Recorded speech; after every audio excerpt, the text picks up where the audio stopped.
Was it seduction or illusion? Deception or murder? Nothing is what it seems in a town like Twin Peaks.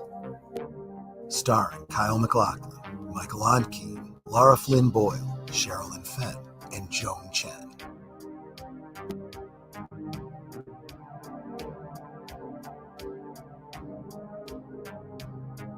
And now you can fall back into the mystery, or begin your search for the first time every Tuesday night with a new episode hosted by a panel of superfans. Watch live for the audio commentary.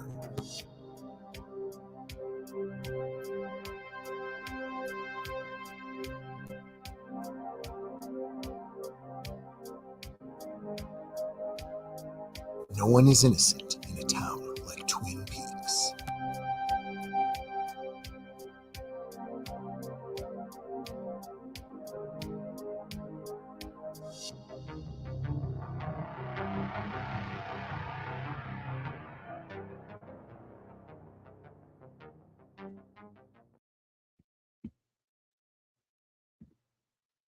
Good evening. It is May 28th, 2024. It is 8:57 p.m. Robert De Niro may be in your front yard. Please do not approach. He is very unhinged. And don't forget about my special announcement on June 5th, which the panel and I will discuss. Okay, in all seriousness. Good evening, ladies and gentlemen out there in YouTube land. I am Deleted Scenes, human being, American, and YouTube Ronin. I'd like to welcome you to live from Sparkwood in 21. This show chronicles the 1990s cult classic Twin Peaks, created by David Lynch and Mark Frost.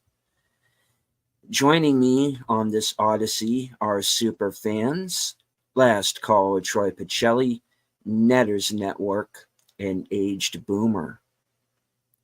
So slide into a booth at the Double R Diner and order a damn fine cup of coffee and a heavenly slice of cherry pie as we watch and discuss the season 2 finale, Beyond Life and Death. I'd like to say hello to everyone in the chat.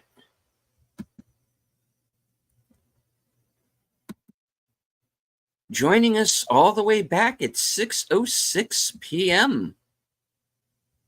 FKHC 2005, sometimes known as Tim. Curtis Selby, who was live right before this broadcast. Criminally undersubbed. Let's get him to 100 subscribers tonight. Faithful Blue Wrench, the bird woman of YouTube. Watch out for her new channel, Fluff Check Productions. It's Connie Cleary.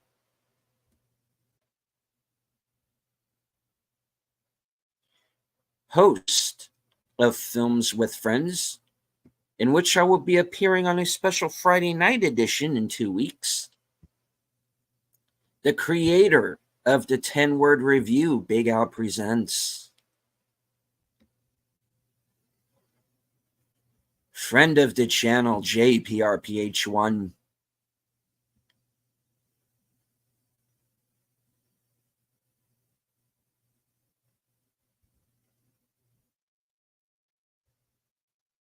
Another friend of the channel, Dee Myers Jr.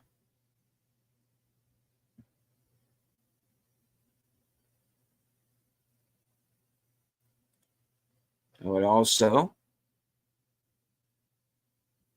like to say hello to everyone who is following along on the various other channels that are simulcasting this broadcast. Also, everyone on Rumble and on Twitter. I can't see you, but I know that you're there. I want to remind everyone that we cannot air any of these episodes live.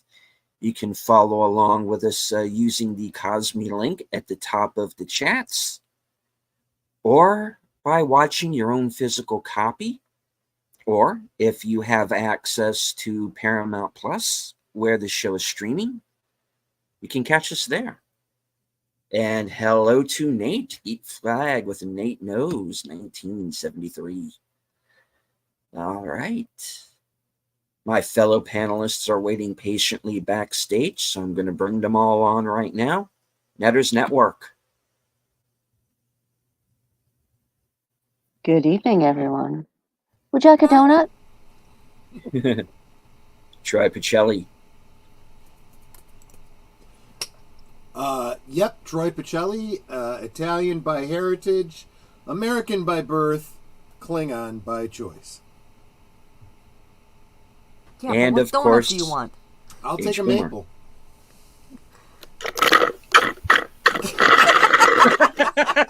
I'm sorry. Do you want me to say something? I should have known he was going to I was hoping you would, but I think you've said enough. You have said Okay. enough, sir. You have said enough. Okay. Very funny, man. All right. I know, man. I'm upset. This is the last episode, at least until we got the revival series. This is why I seriously did get donuts for tonight. By the way, before we watch the revival series, though, apparently there was a Twin Peaks reference on Northern Exposure. Yeah, it doesn't surprise me. That makes sense. Which means that Northern Exposure must take place in the Twin Peaks universe. So we have 6 seasons of that to get through before we get to the revival series. I'm sorry. You got to put it on hold for a bit before we get to season 3. We got to do Okay, Northern Exposure for all 6 seasons. Well, that was like 25 years in between season 2 and the return. So we got 25 years of Twin Peaks references that we have to go through. No, Please, God, no, no. Hey, I'm running this channel now. No, There we're you gonna watch go. all 6 seasons of Northern Exposure. I'm The kidding. boomer takeover has Your begun. victory is at hand. 2 episodes a week. We'll get to the revival maybe in 2028. We'll see, huh? So Stardate trivia says Captain's Log, Earth Hello, date Stardate. 202428.05, sending out a transmission to all members of the Federation. You have been received. Hailing frequencies open, Stardate. You want a donut? We'll try to push it through the microphone. You know what it is? Northern Exposure is like a show that's made out of all the quirky stuff on Twin Peaks and nothing else, if you think about it, right? I suppose, yeah. Without all the mystery and the supernatural and paranormal stuff. Yeah, it's just that's what it is. Hello, Kronos. Hello, Kronos. And Tim says, or in the year 2525, if man is still alive, woman can survive, they may find. Yep. We'll see if woman survives. I might be the only one left. Uh-oh. Well, I was talking specifically about your icon representation here. See, I keep trying to bring us back on topic.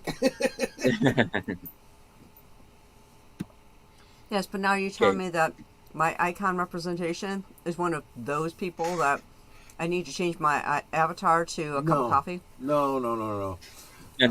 It's just her fate is the operative one for this episode. I see what you're saying. Janitor's log, Stardate 2525198. Hut. I swabbed the deck and the captain reprimanded me for not using a toothbrush. Well, yeah. You know, it's weird. I was watching a clip from a TNG episode where Tony Todd was playing a Klingon commander that was running the Enterprise. Yeah. And he said he was riding everybody hard except for Commander Worf, who he was being very nice to.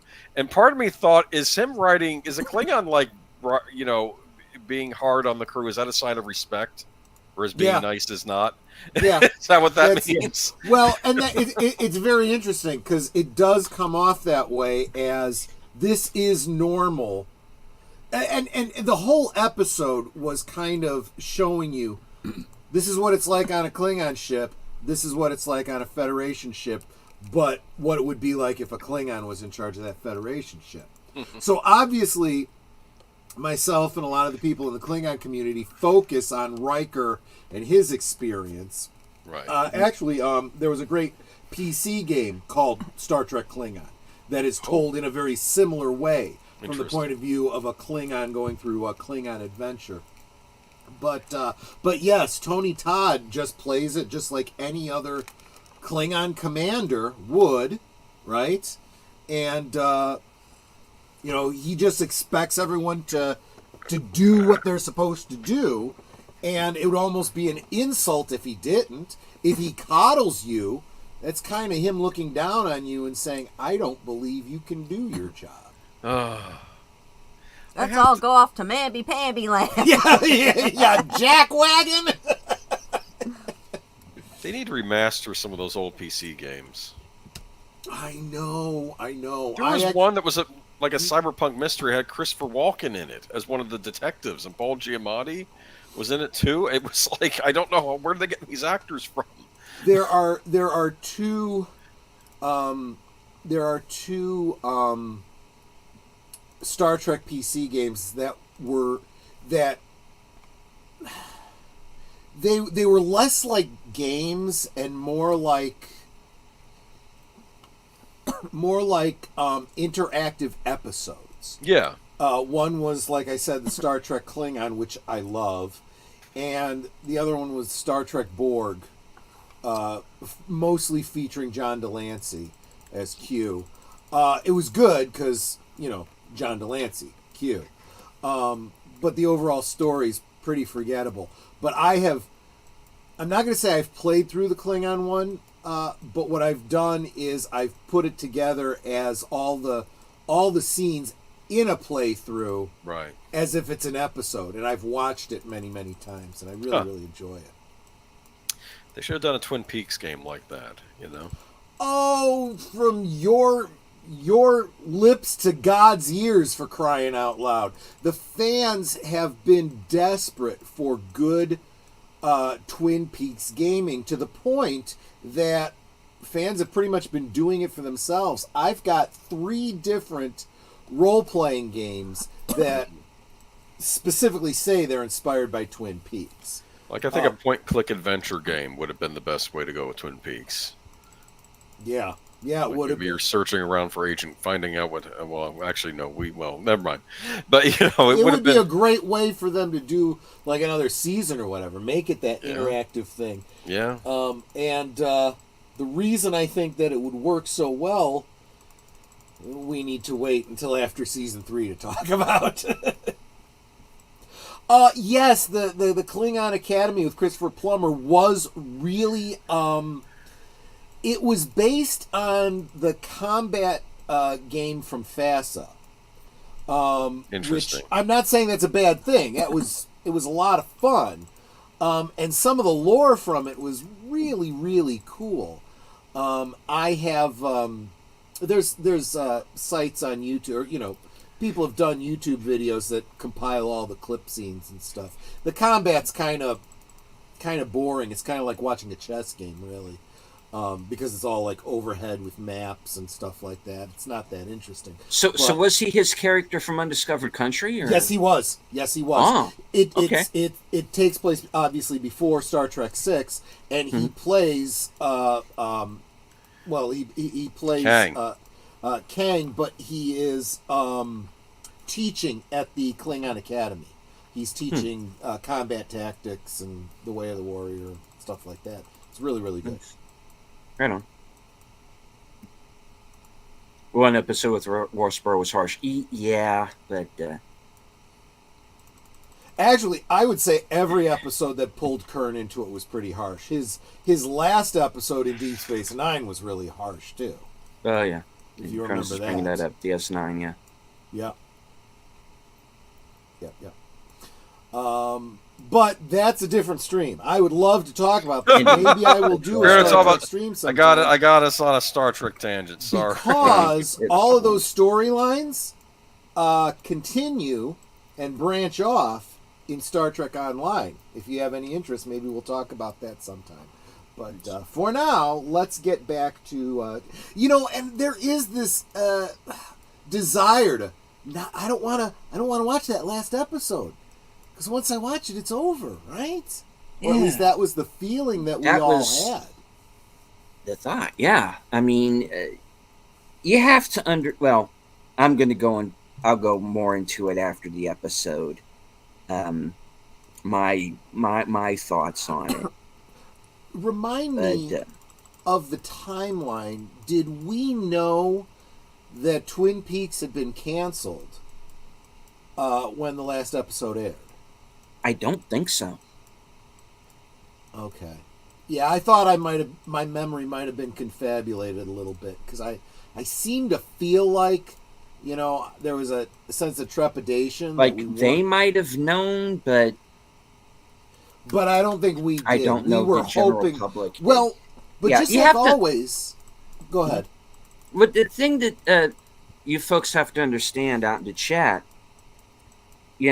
again, this is all pre-social media. We didn't have Twitter.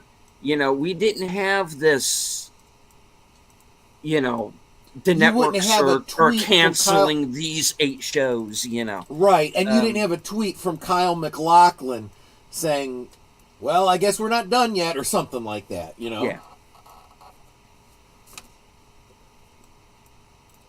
Hell, you didn't even have a So- tease that something might Oh. be coming in a month or so. We'll talk about that, too. We did lose Boomer, however. We lost but Boomer. We suspect that he will be back. Someone did a Twin Peaks fan. Yes, game. I can't remember if it was you, Steven, or if it was Age of Boomer that showed it to me, and it was probably Boomer. He's the gamer guy. And I downloaded it and played the demo. It's... Challenging? No, Stupid? it's really not.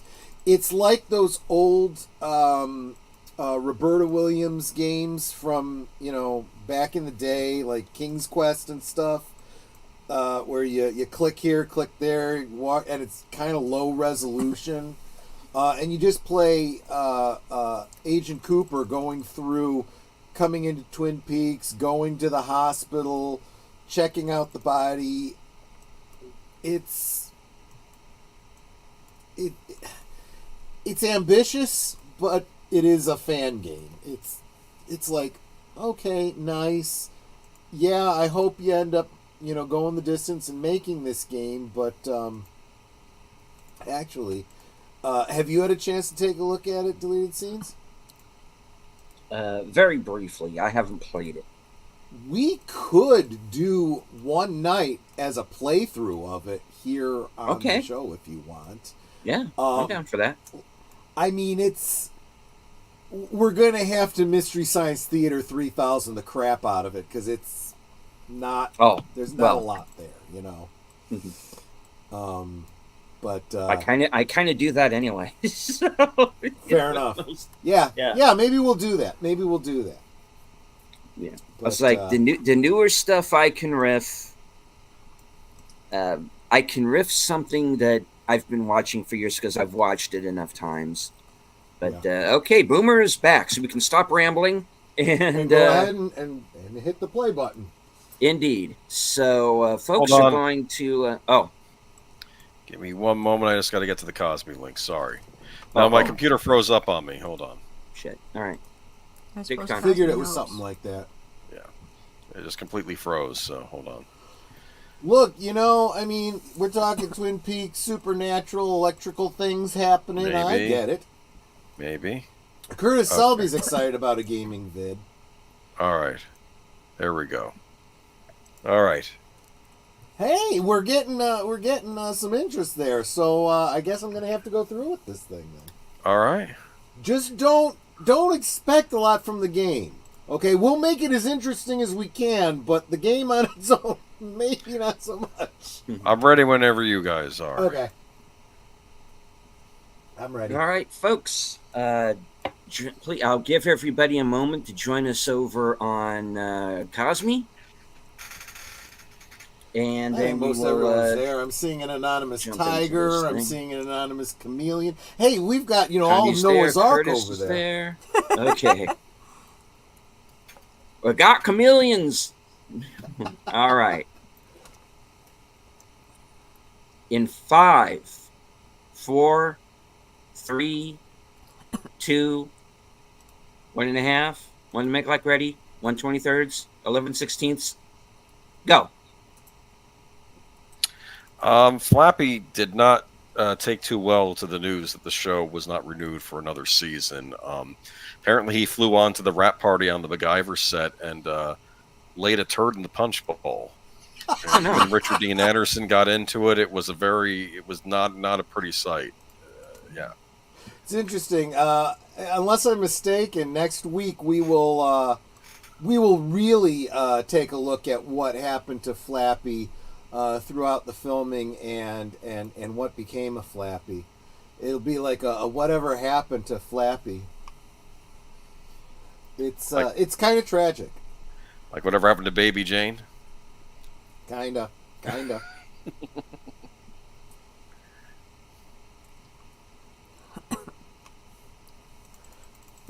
Ashbrook, I wish had a bigger role in this whole show. To be honest with you, they made an X-Files game back in the day. They rejected. They script. did for Yeah, PC. They did. Yeah.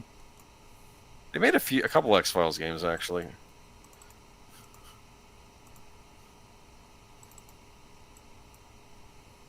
Yeah, I remember seeing some of the cutscenes from that. It was Mm-hmm. interesting. Didn't he make an appearance on Stargate because of that incident? Are you talking about Flappy? Maybe. Yeah.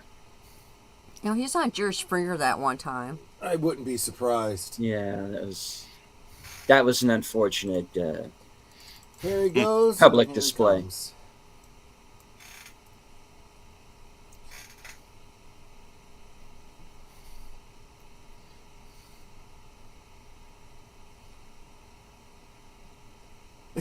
And then they did.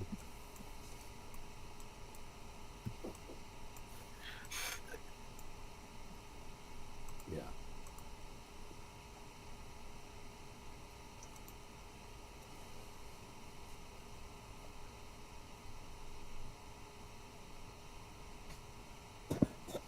Aren't you doing everything in front of God anyway? That is kind of sweet. Come on, let's be honest. That was sweet. I'm going to guess it's the first time she said that to him. Maybe. I think it was the first time she said it where we heard for certain, so.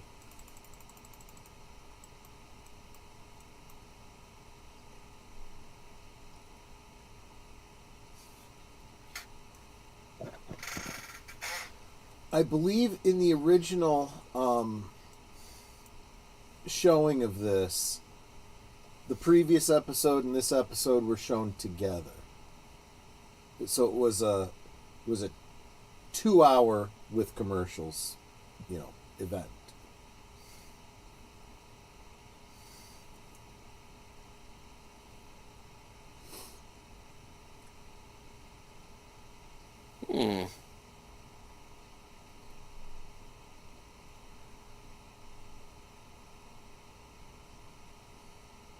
Okay, now we gotta get a mod in GTA so that we can have the log lady running around in a truck like that.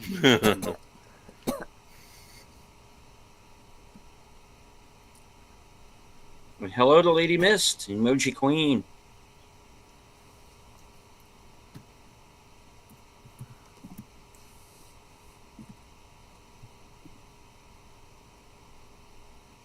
Oh, that's why they're calling it Ghostwood Estates. Yeah, they want to tear down a section of the woods to put up, housing. It's a real estate deal. Well, I was thinking ghost haunted. No. I'm sure Maybe. that 12 trouts gone. That girl's dinner, right? yeah. Huckleberry Fairy. No. See, guys, you guys might know this better than I do. When they show Glastonbury Grove again, he said those were sycamore trees, and that comes up in the soundtrack and all that. Are they really sycamore trees though? They look like birch trees to me. Here she is. Margaret Lanterman, good evening.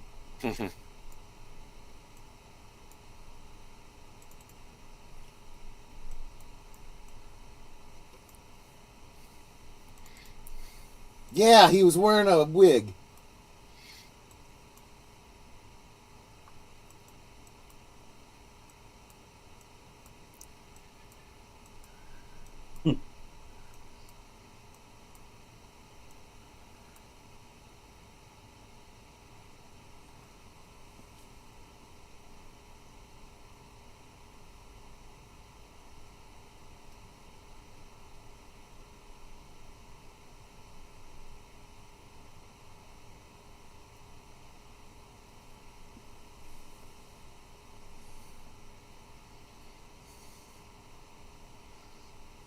Engine oil. Yep.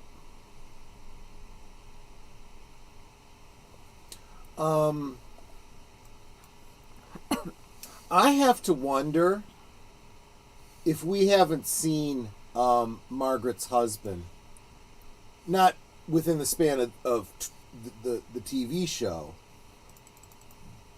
but in Fire Walk with Me and subsequently.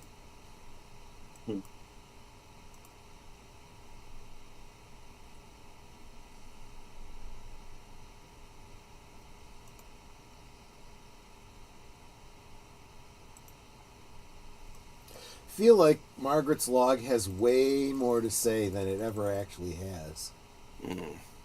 Right?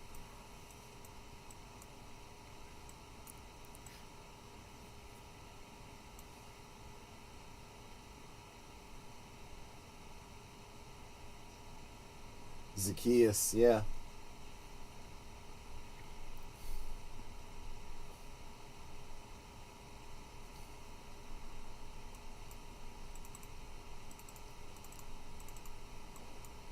Well,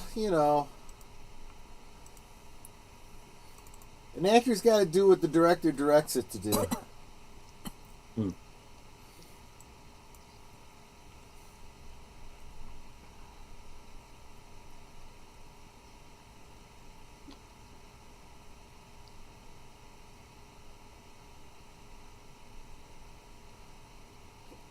Boomer, is this an actual Catholic litany? It sounds like one. Okay. I just figured you'd know better than I would. It's not what I know, but to be fair, there are a lot of prayers in there. I was going to say, I've been a recovering Catholic for over 40 years, so I might not remember. I know the prayer to St. Michael, but I don't know that one. I'm actually, though, going to now have to look into it because they tend not to throw stuff in, willy-nilly. Yes. The circle. This is it.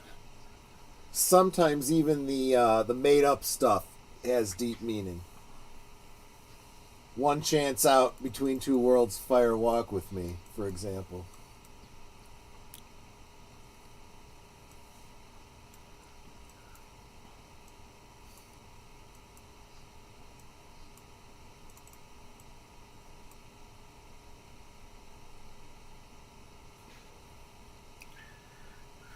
Tim. Are you saying that next week you want to watch the Blair Witch Project? Is that what you're saying? I thought you were going to say that one for Halloween time. Of course, you could do it over the summer because it's True. I guess it's coming upon its anniversary, isn't it? It is. I believe it is, yeah. Okay, that's one you all can watch without me. See, I look at hated that. it. Doesn't that look like birch trees to you? Yes. Okay.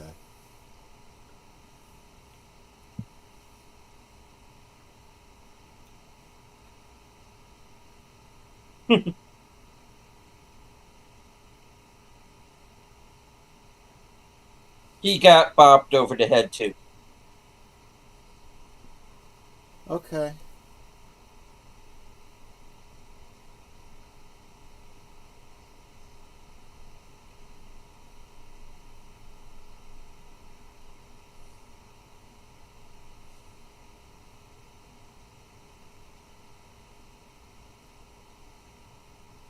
And then the tree hit me. And she's like, "Oh boy."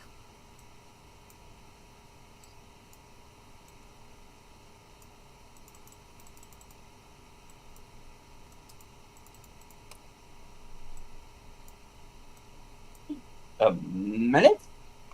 Yeah. Has she just forgotten the last few weeks Yeah. or whatever?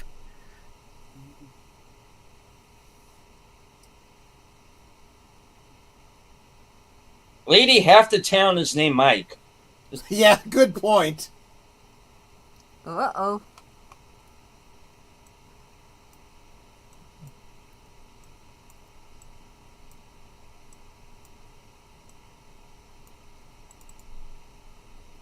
Well, you brung Okay. him.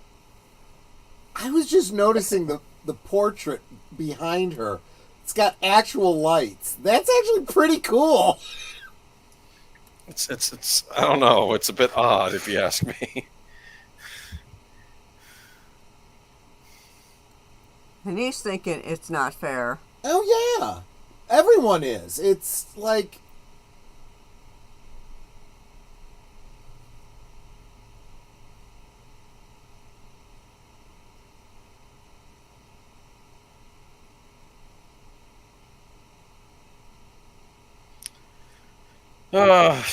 Pleasant Nadine is back.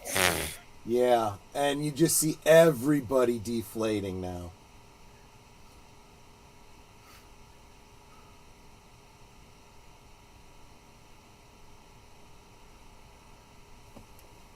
You know, it's amazing to hear him say that because he's Yeah. the child in the room.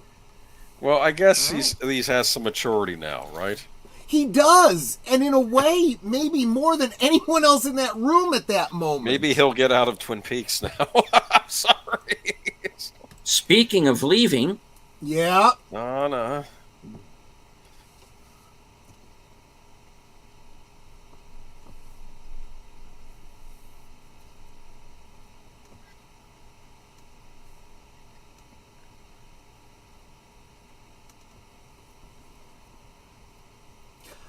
I never noticed it when I first watched the show, but Donna's mom is kind of hot. Yes. yeah. You're within throwing distance. I know. Uh-oh. Oh, criminy. I actually believe Ben is sincere. I'll say this. He is. Yeah, he is. He's, you know, and there's a number of characters like this that they are the anchor of like goodness, you know? Uh-oh. Yep.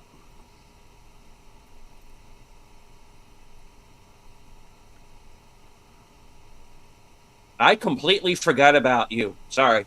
Yeah, exactly. But she comes to be the voice of reason, right? I didn't even know that was his wife. Yes. You that's- don't see her through the whole thing. Yeah, you haven't really seen it. She since was the in first one scene episode. at dinner. One scene at dinner. Yeah. Yeah, kind of had it coming. Man, damn. So much for the Hippocratic Oath, eh, Doc? I'm sorry. I had to say. Are you saying he's a hypocrite? Did he just kill him? He Oh, did no, he's something to moving. him. Well, he could be dying. We don't know. There was a theory when that happened that Ben Horn was going to revert to his old self after that. Like that mess up. Oh, I totally can see bad. why you would say that. Kind of the Yeah. same as with Nadine, right? Yeah. Plus, Isn't there some kind of thing in the front of your head if it gets damaged, you lose like some kind of moral center or something? Like it, I don't know. So, in other words, it would be no damage to him whatsoever. Well, my argument is that he seemed to be trying to reform himself. Yeah, good point. Good point. He was trying to make amends, it sounded like. Yeah, I see what you're saying. I saw someone grab a key, it looked like. Yeah, that was Andrew. He grabbed the key from underneath the Yeah. cake plate thing.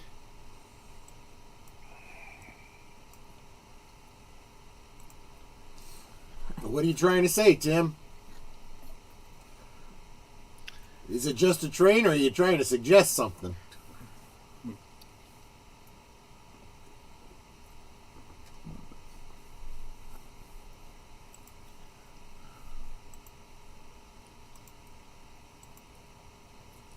I don't think I said hi to Lady Mist earlier. Welcome, Lady Mist. Oh, hello, Lady Mist.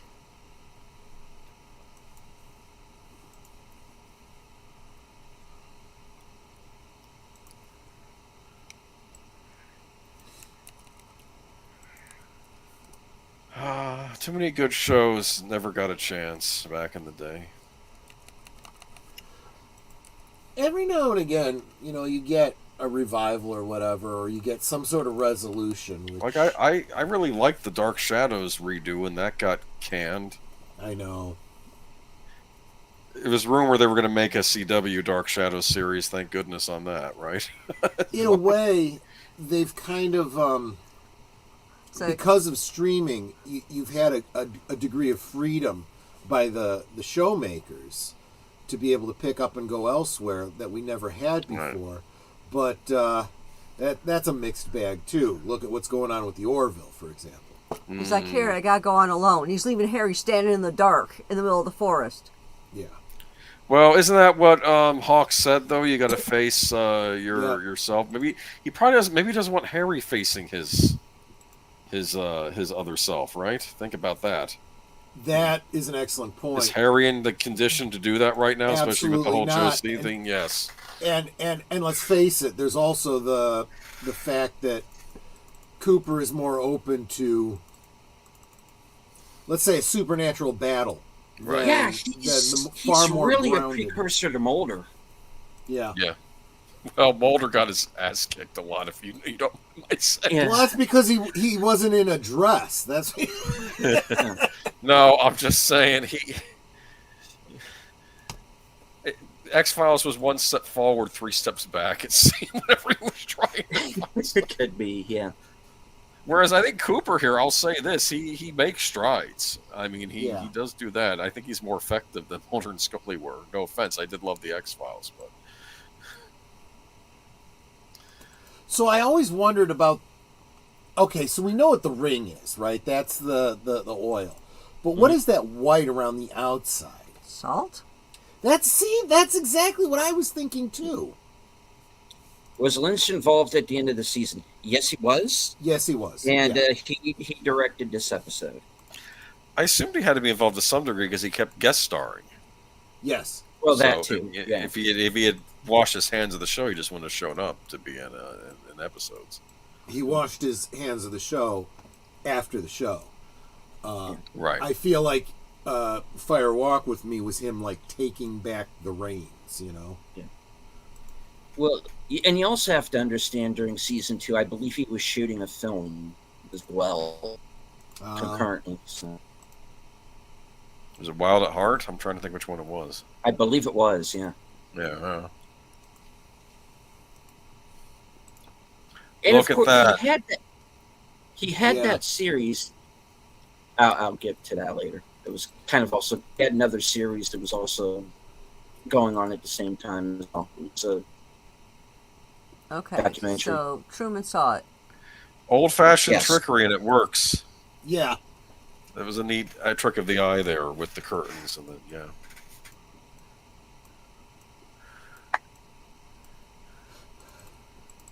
Oh, here we go. Little Jimmy Scott. Yep. The sycamore trees.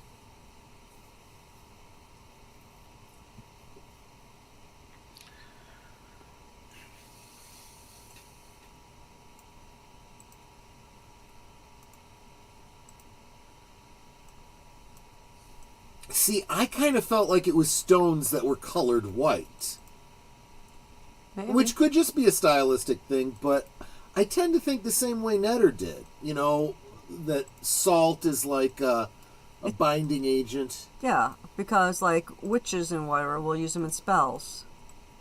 Right, and those who fight against the supernatural use it as warding.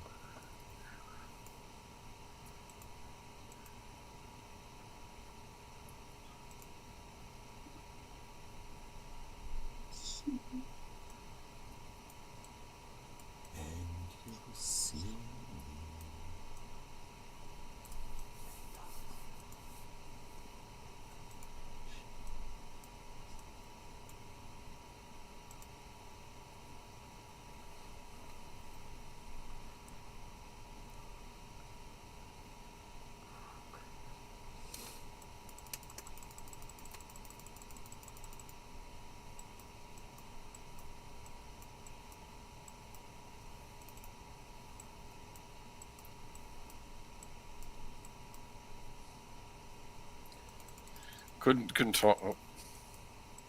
What's that?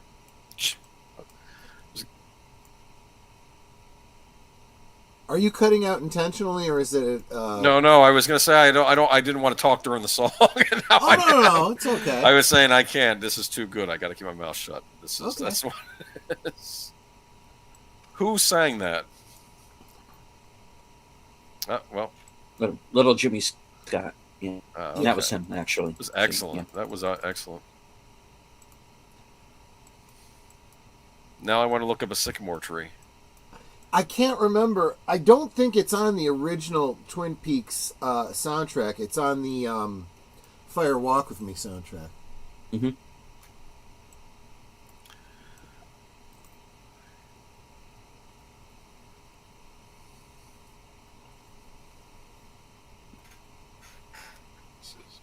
The other thing is, they're walking around with those torches. You know, I remember them from my childhood in Boy Scouts and whatnot. They've been since replaced with bright LEDs. But those old lanterns, you know, with the big lantern batteries, they sucked. They really did. Yeah, well, some things improve, don't they? Yeah. We always talk about the good old days, but not everything about it was good. Yeah, some things have improved. And how long Next are you morning. gonna wait? Well, you gotta imagine that he's got to be having some kind of cognitive dissonance, right? Because he's not used to this supernatural stuff. People just disappearing into thin air in front of his eyes. It's one thing for someone to say, you know, Garland Briggs disappeared. You know, but to actually see something like that happen literally, you know? Yeah, bring me a plate special. And some Well, coffee.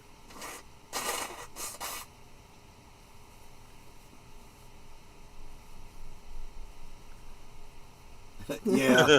That's all he's been saying is, yeah. It's like he's distracted. It's really serious, but yeah, I want dessert.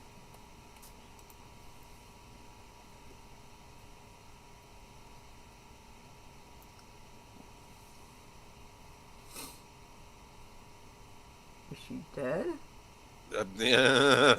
Yeah, no, she's not, but I'm sure that question was meant to be asked. Yeah. Wasn't there some movie about Down Mubbler. Wasn't there a movie about high school teachers? Maybe the movie was called Teachers, and one of the teachers was doing Yeah. a class, and he was dead in the class at the end of the class. Oh, God. Oh my goodness.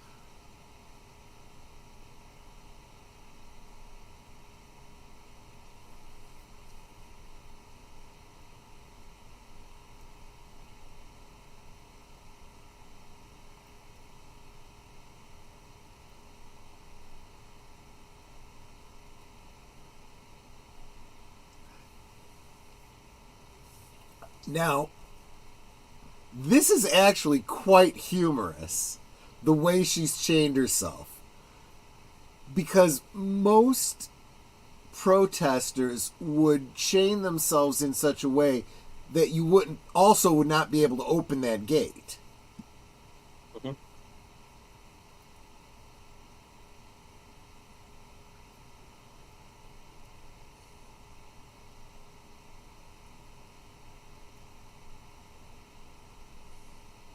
Yeah, Like, you're I'm getting trying too much to remember everything do. for the phone call. It's like, I'm not going to remember all that shit. I'm 194. I hate to say it, the bank probably doesn't pay enough to retire, right? So he's still working there. That's what I'm Yeah, thinking. probably true.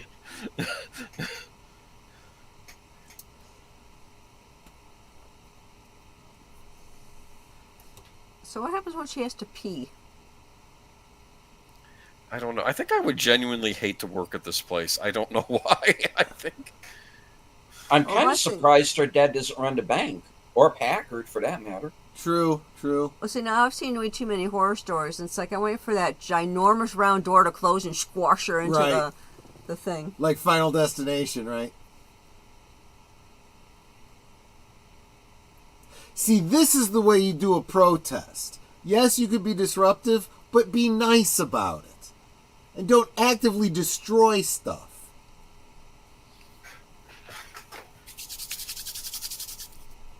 It's like, what was your The guys in Cosme dropping the memes. You guys just amaze me. You are on point. You really are. Yes, him.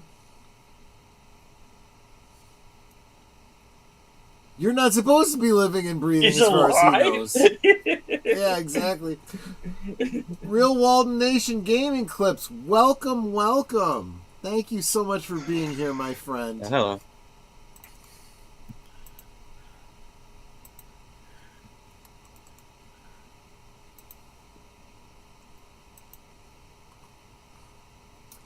Oh, and John, I'm sorry, I didn't see you there too. Welcome.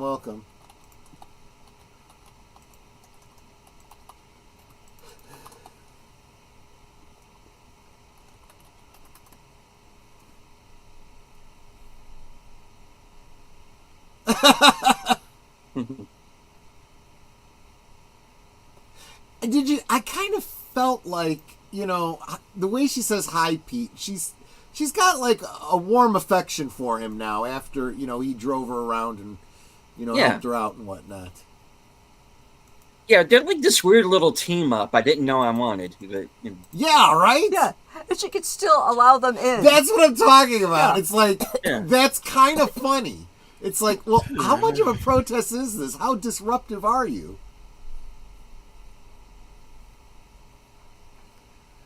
Cooper's occupied at the moment. And they're like, why? You're not disrupting anything. We kind of don't care.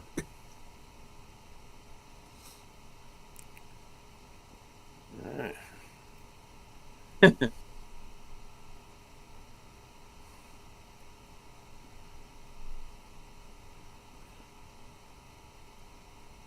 Burgess Meredith is Lawrence Welk in. Twin Peaks, yeah, exactly.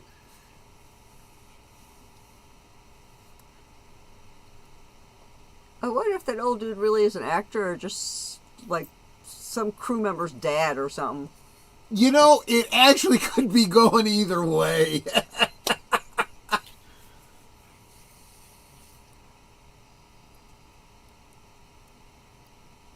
Hello? Why would a cop just go and answer a phone? I think that's bank security, sweetie. Oh, okay, yeah, good point.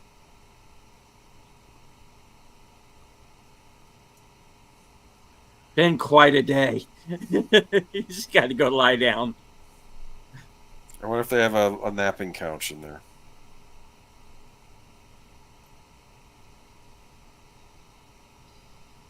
Did you read his lips? Yes. He said, oh, shit.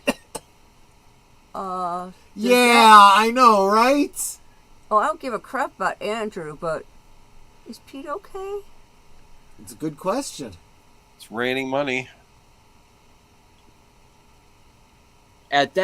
When I first saw this at that point, I was pretty much, oh, Dre! Yeah. Oh.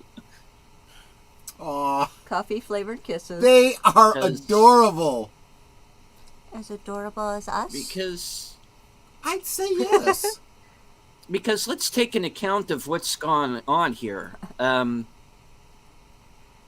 Cooper and Annie are now in the Black Lodge with the Wyndham Merle. Ben Horn is down. Yep. Leo's missing.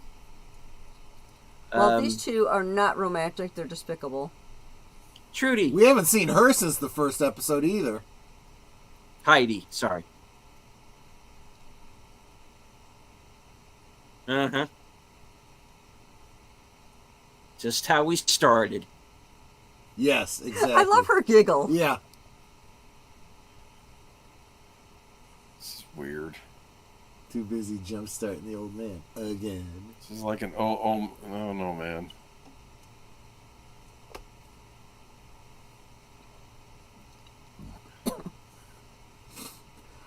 I suppose that's one way of putting it.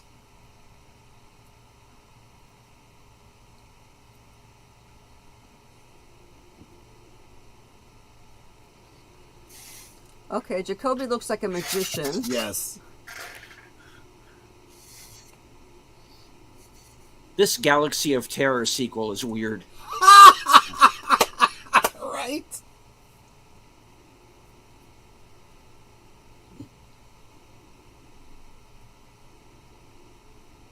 Oh, spit it out, woman.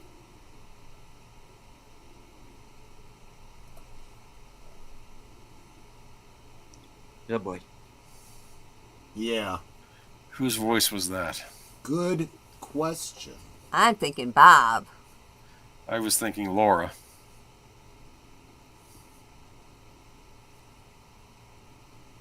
Oh, that's the little man. Maybe.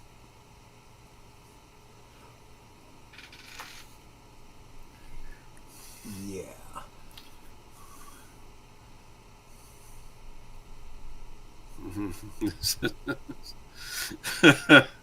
That's a nice suit he's got there. It really is. I gotta be honest.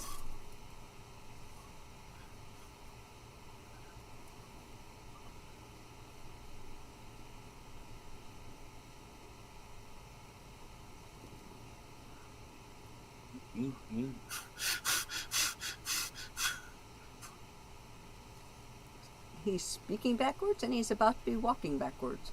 But Yeah, I gotta admit, when you know how this is done, it is pretty amazing.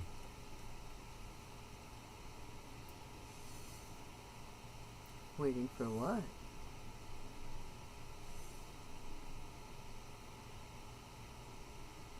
Just poor Dad. Don't ask stupid questions.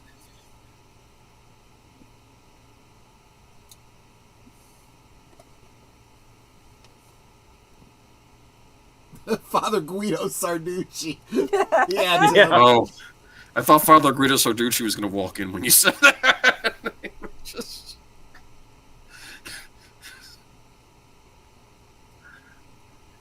My vote's on Dr. Joyce Brothers. That was a weird wink.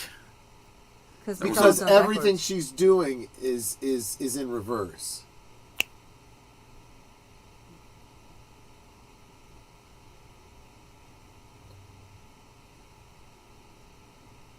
$25 years.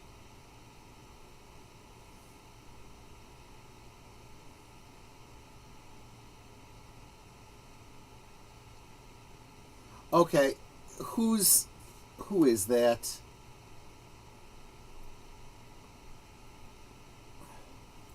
Who's who? Is in the Cosme. Oh, hold on. I Oh, what need the one- hell? Yeah, I need one of my wrenches to figure this out.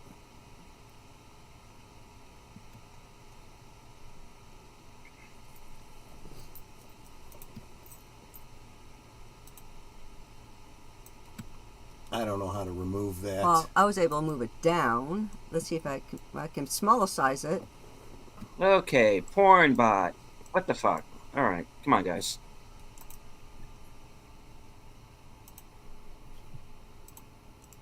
I made it as small as I could down at the bottom.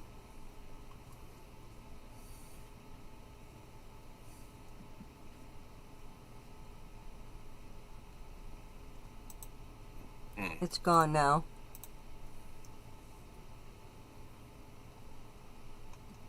I'm going to have to change my security settings on here.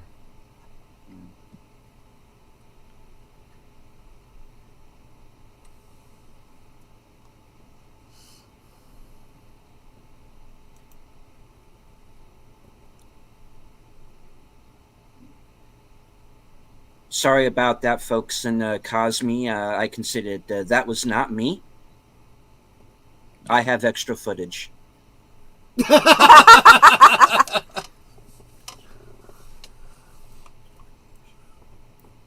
I'm more of a crew neck myself. Well, when you first pointed it out, I'm like, where? I need a microscope.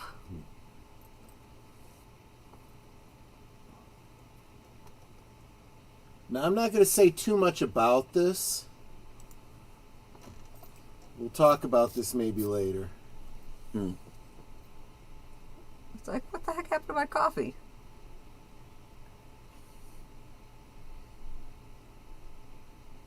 And he's like, whoops.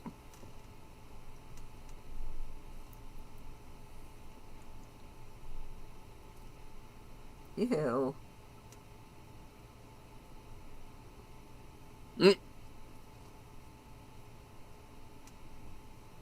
I think he was genuinely impressed by that. Walk with me.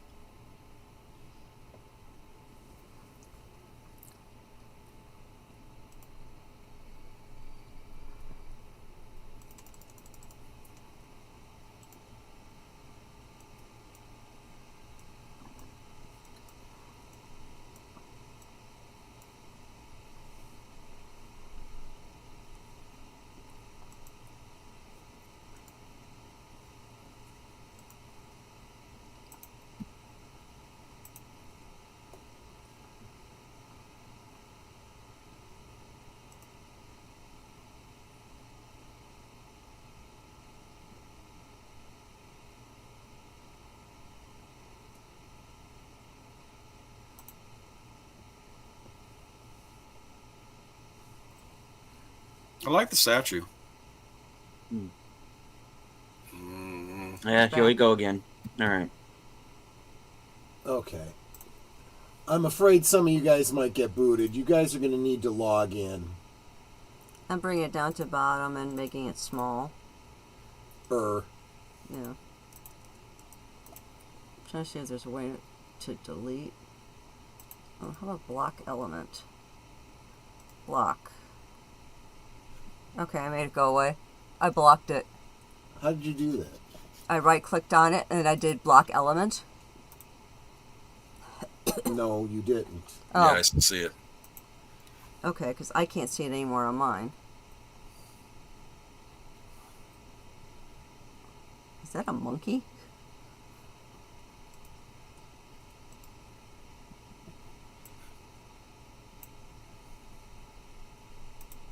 How do you...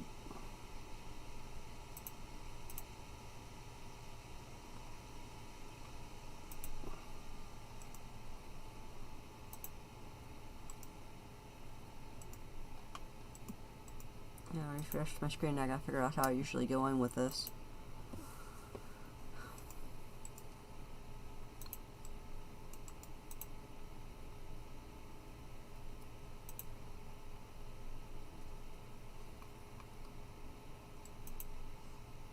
Yeah, I made it smaller and brought it down to the bottom of the screen. See, on me it's just a black box now.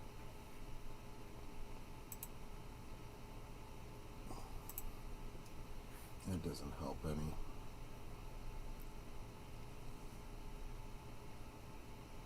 See, I don't see any of that on my screen. Oh, I also can't see the chat anymore.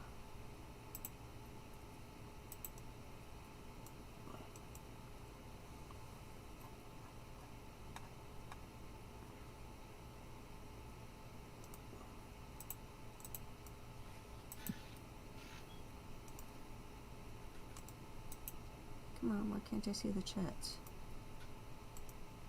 I changed the settings. Okay.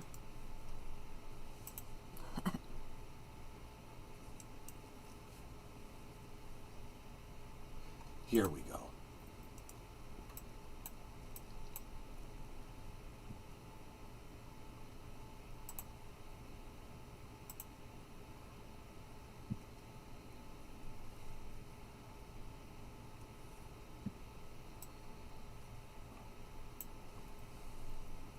fine, girl. Have some chocolate.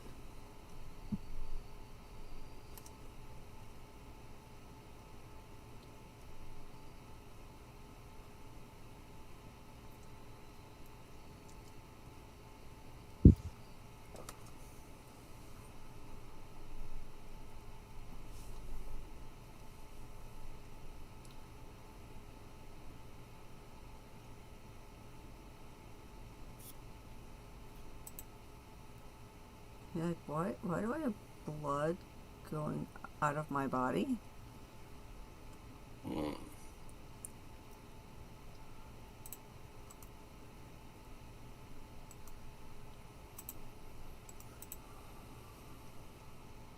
I'm sure people have analyzed this scene for many years.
In a manner of speaking.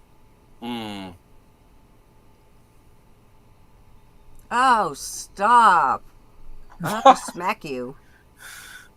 Eat a chocolate bar and chill out. Look who it is. And him I just have to duck.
Why is everyone so loud on this show?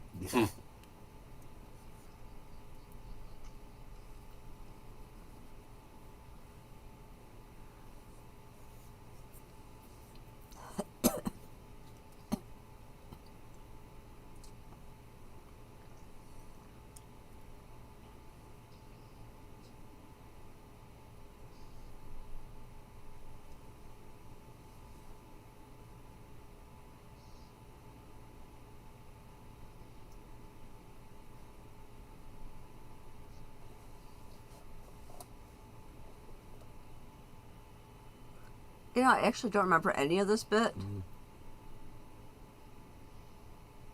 Toodles.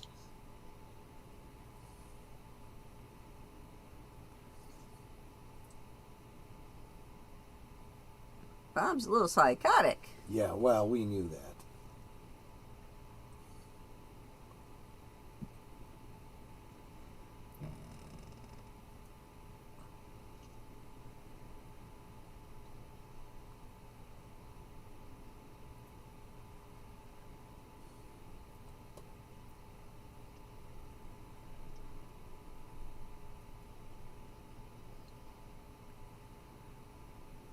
Okay.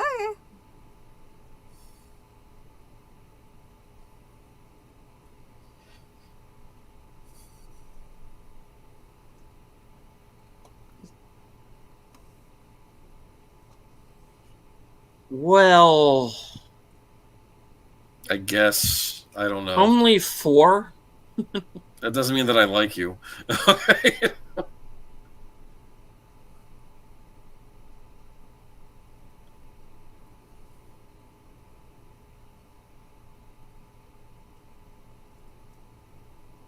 And that's psychotic Dale. That was creepy. The fourth wall break.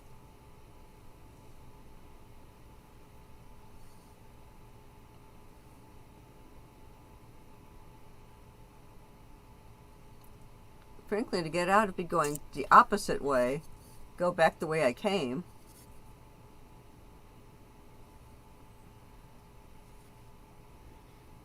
Quick, mech suit. Okay, there's the waiting room. Mm-hmm.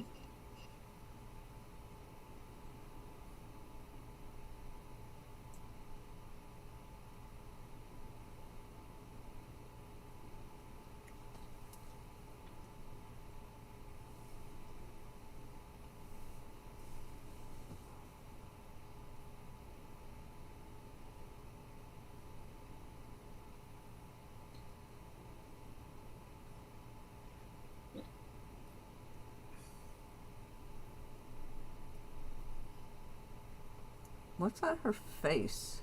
Blood.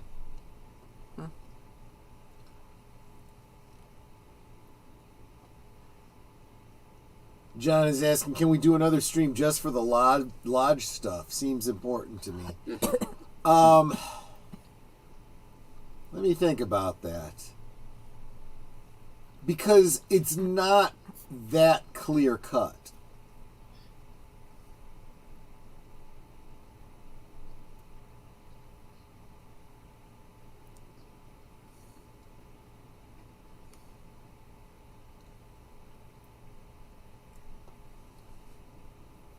So would he have gone after any of the other girls? Had they been taken? Mm-hmm. I think that the only reason that Annie was taken was because he would go after her. But she won Miss Twin Peaks. That's why he took her. Whoever won, he was going to take.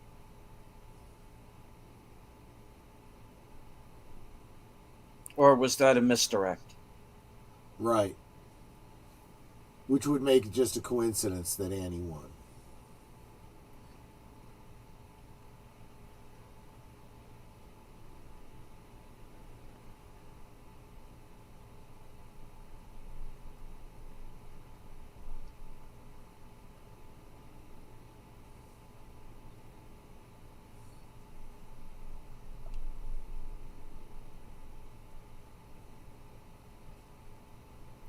I was thinking the same thing. Nate knows. Annie, Annie, are you okay? Are you okay, Annie? Annie, are you okay? Why are you making a mess with your toothpaste there, Dale?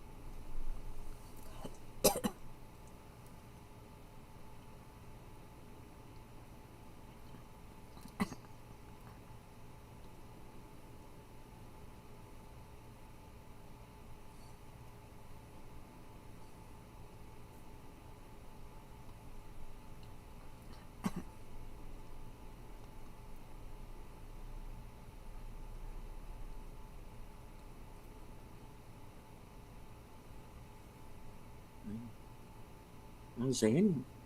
How's Annie?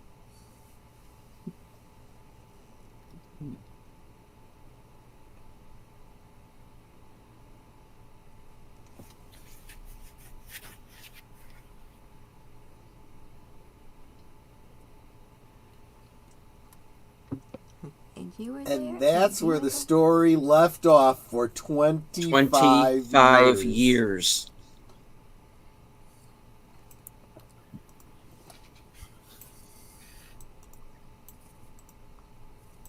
That's something.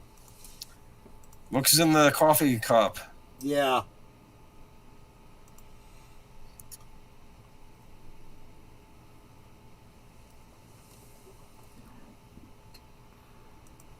She is now the drink me, eat me lady.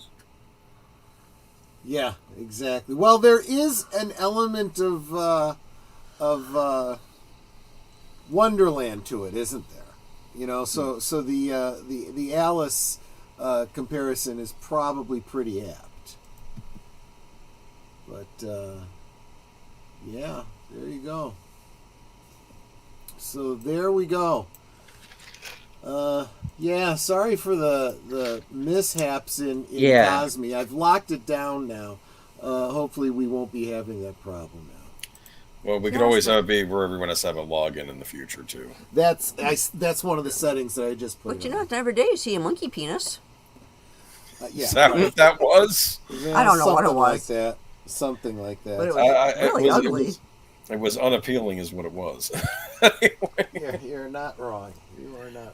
Anyway. I'm sorry, but that was the ugliest male member I've ever seen. Yeah. Anyway. But So here we are, though. yeah. The finale. So I'm sure this finale was analyzed a bunch over the years. Yeah. So there is some elements of it that I can't really touch on too much without getting into season 3 territory. Well, considering season 3 for me, while I remember it, it's a bit of a muddled mess because I probably should have watched this for it. My impression of this was that I always called that the Cooper doppelganger. Yes. But now I'm seeing Bob's image in the mirror. Well, so what is the Cooper doppelganger? Is it Bob? Is it something else? Is it Bob and the Cooper doppelganger working in conjunction with each other? Is it its own thing? That's what I was never well, sure. here's another element that you got to consider, right? So you bring up the concept of the doppelganger, right? Yes. Where you have The evil twin, yes. Yeah, basically the shadow self, right? Yes. And what was it that Hawk had said about the lurker on the threshold? He said that you would encounter your shadow self, and if you encounter your shadow self without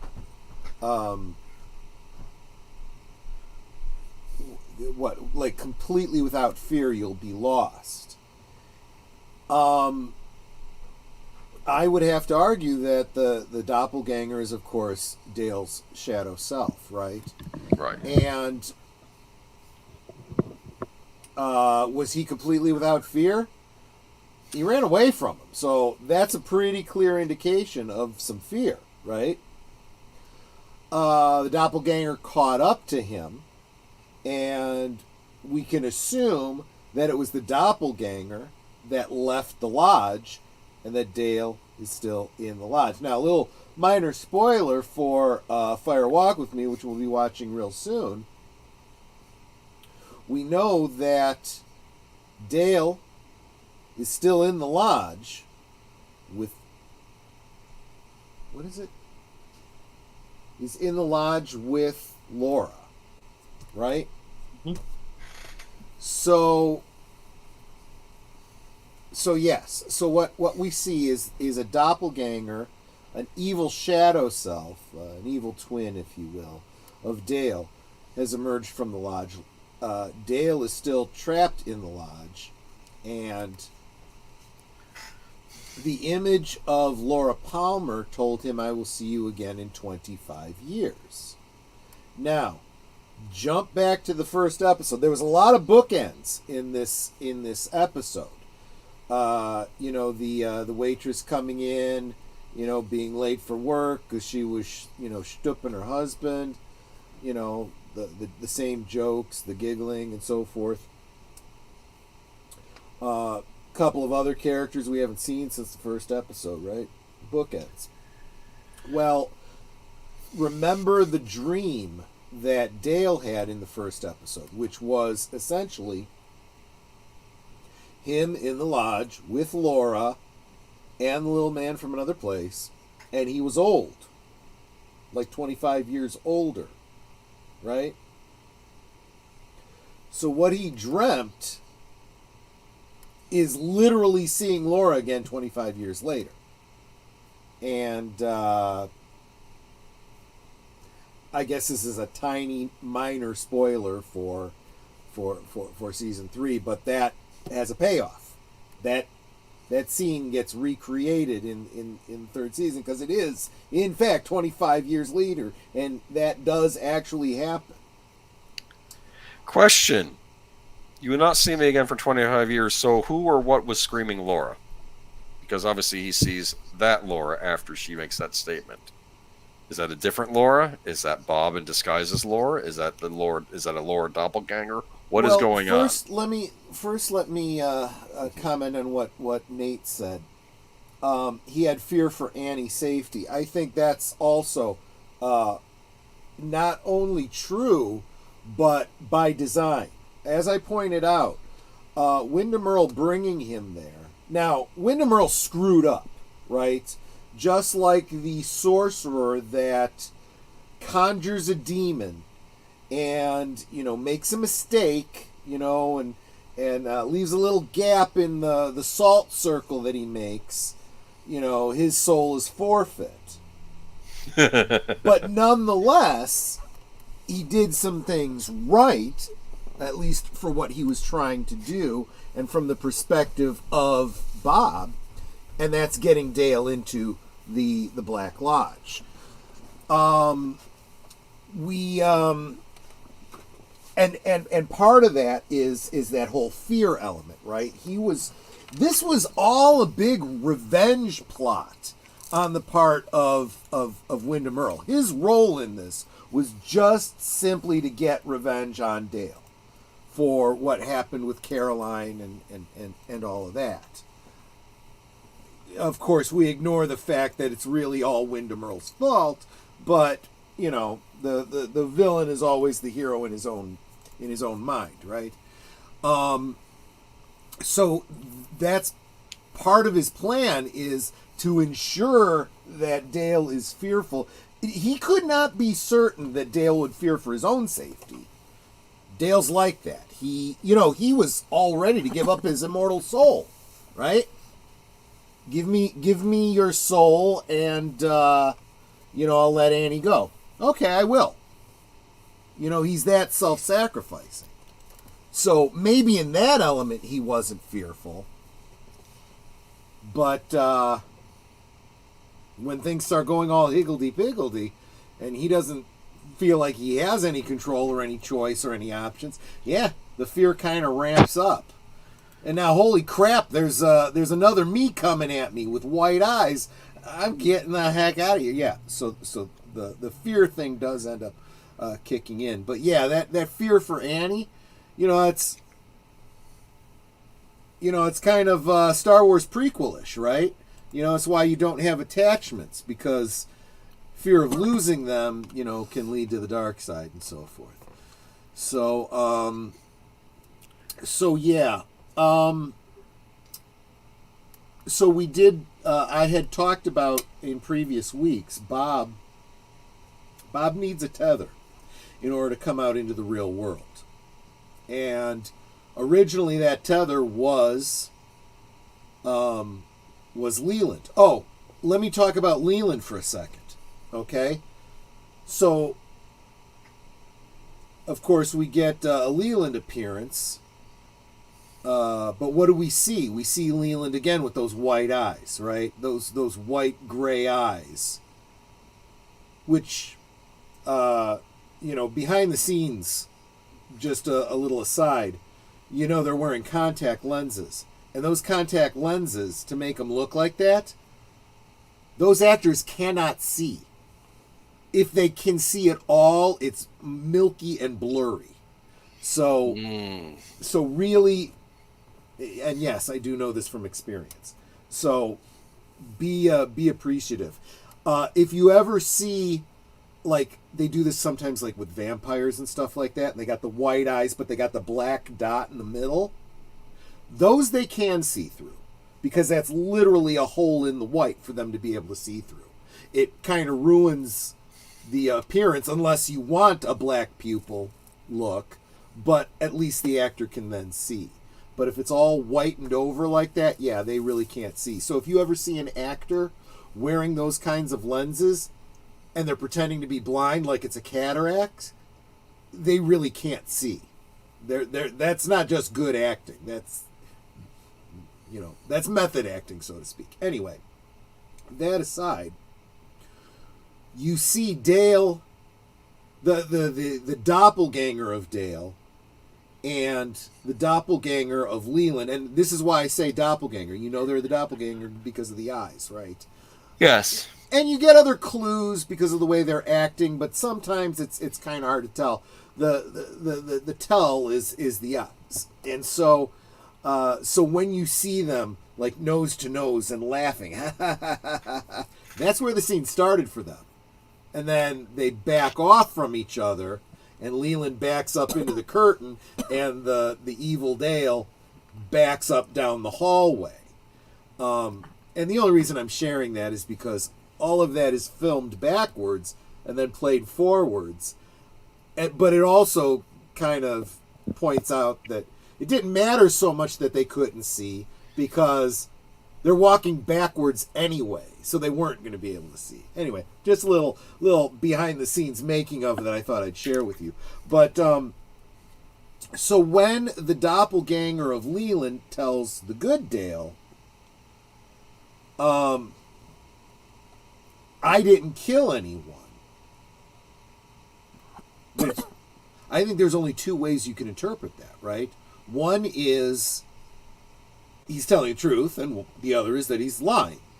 And of course, because it's a doppelganger, you have no reason to believe them and assume that they're telling the truth. But I think in this case he is.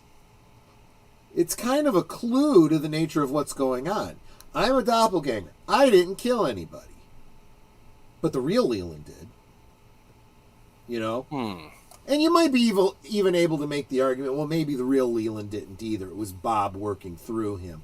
But be that as it may, I think from the doppelganger's point of view, it's true. He hasn't killed anyone. Maybe not yet. Maybe he didn't exist until just recently. We don't know. Is Dale not that tether now? That's how I always took it. Am I mistaken? No, I was getting to that, John. Thank you. You're making a great point. So now, let me back up to what I was saying. Bob needs a tether. That tether was originally Leland. And it was very clear from a lot of clues, from things that were said in the show, especially things that were said overtly in Laura's diary. And I think it's said overtly in Fire Walk With Me as well, that Bob was, and I'm going to use this word because it literally fits here, Bob was literally grooming Laura to be his next vessel. And she realized she had two choices. She either had to submit and allow him to take her over like her father did, or she had to die. Those were her only two choices. And apparently she chose death. That was the most noble choice she could make under the circumstances. Kind of the existential hero, so to speak. So now Bob is in a quandary, right? Because Laura's dead. He's still got Leland. Leland dies, right? What does Bob do then? He goes back into the Black Lodge. He has no tether. We saw him come out. Was it last episode or the episode before? Episode before. Okay. We see him come out right hand first, right? Laughing. One chance out between two worlds. fire walk with me, right? He comes back into the real world. Yes, he needs a tether. Who is his tether? He's drawn by fear. So it seems that there was a number of people that called to him. It was Josie. It was, to some degree, the victims of Windham Earl, right? There was... actually, Windham Earl created a whirlpool of fear. That was really what brought Bob back in. But Windham Earl was not going to be that tether. He was on his own little campaign. He was the sorcerer who wanted to become a demon, and he failed. Because maybe he didn't know all the rules, right? So it appears that, John, you called it exactly right. Bob says, you know who would be a great vessel for me? Would be Dale. But Dale, I haven't had a chance to work with Dale.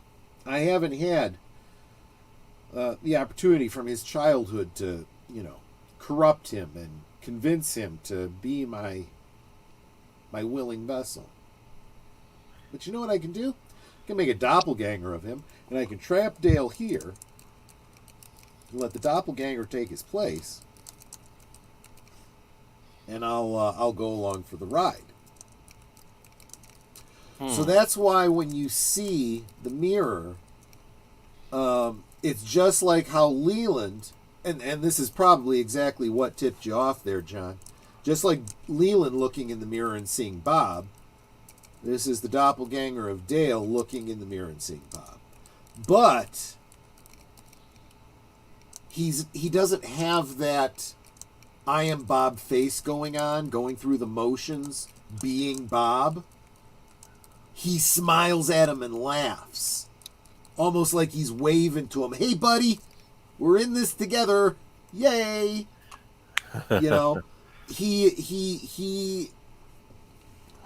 He's not completely taken over by Bob. Bob is just a willing partner with him. Kind of like Bob was with Mike. Remember? Philip Gerard. Philip Gerard's counterpoint in the Black Lodge. They had that familiar relationship, and I mean that in the sorcerer familiar sense. Right. But I don't want to go too much farther down the doppelganger path. See what I did there? But I don't want to go further down that path until we get into season 3, because that gets explored in a lot of ways there. You know who also was bad at summoning a demon and trying to control it? Huh. Ash from the Evil Dead movies on the show. That is actually a really good analogy. Yes. He's like, okay, the Deadites are back. You know what? We're going to use this book to our advantage. He says, and look, go find. And he looks in this book, find a wimpy demon for us to summon that we can bully him into telling us how to reverse this. And of course, you see the picture of the book, and there's this wimpy little demon. Then when he summon it, he doesn't look like his picture. He's more terrifying. Yeah, I think he was like a fear demon or something, and he's like, I think he complained to the guy, you really got to get your picture updated in this book or something. There's if you've ever, and of course it gets loose naturally, right? Yeah. So it just compounds the problem, makes it worse. If you've ever read The Greater Keys of Solomon, right, it talks about summoning demons, and yes. You've got to make sure you get it absolutely right, or you're screwed. It's kind of like trying to wrestle an alligator. You make a mistake and you're dead, and it's the same kind of thing. And yes, I think that's a perfect analogy. That's exactly what happened with Windham Earl. Which is why you're not supposed to summon demons. It's not a really good idea. It's really not. And that's why, when you look at Windham Earl, the guy's nuts. There's no doubt about it. He's just knucking futs. And it takes someone like that to say, hey, I know a great way to get revenge on Dale. I will do all this stuff and summon demons and open up a portal to hell, basically, and trap him in it, and I'll steal his soul. And then I'll use his soul to become, powerful and blah, blah, blah. That's the kind of plan a crazy person comes up with. A normal person wants to get revenge. They cancel you on the internet, or get you fired, or, at the very worst, they kill you. So what is Bob doing with Wyndham Earl's soul? Well, they get into this a little bit more in Fire Walk with Me. Okay. It's this concept of Garmin Boja, right? Which, that could be a whole talk in and of itself. But my personal interpretation of what Garmin Boja is, if you think about it, try Googling up Garmin Boja. The only references you're going to find are to Twin Peaks. That word does not exist outside of Twin Peaks. So you start picking apart the etymology of it. What word does Garmin Boja sound like? Ambrosia. Exactly. Exactly. And what is ambrosia? Ambrosia is the food of the gods. Oh, it's one of those mushroom jello concoctions. Well, yes. But in mythology, ambrosia is the food of the gods. So if ambrosia is the food of the gods, perhaps Garmin Boja is the food of the demons? It is specifically referred to, Garmin Boja is pain and suffering, right? And what it looks like is, it looks like cream corn, right? We saw it with, what's her name? Grandmother and the grandson that Donna met when she was doing the Meals on Wheels. Garmin Boja, and we've seen this in we've seen it in Star Trek, we've seen it everywhere, where you've got these otherworldly,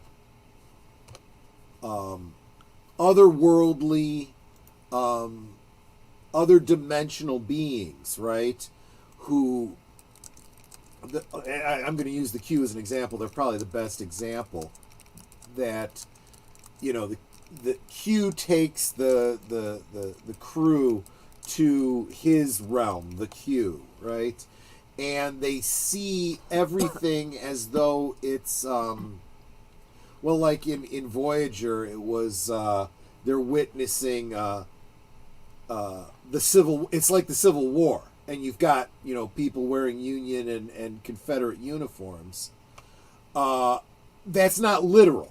And Q says that. It's not literal. It's just how your puny human minds are interpreting it. Because the Q had some kind of a civil war going on. And they're multiplanar creatures. They're multidimensional beings. So the humans could not perceive them outside of their regular 3 or 4 dimensions.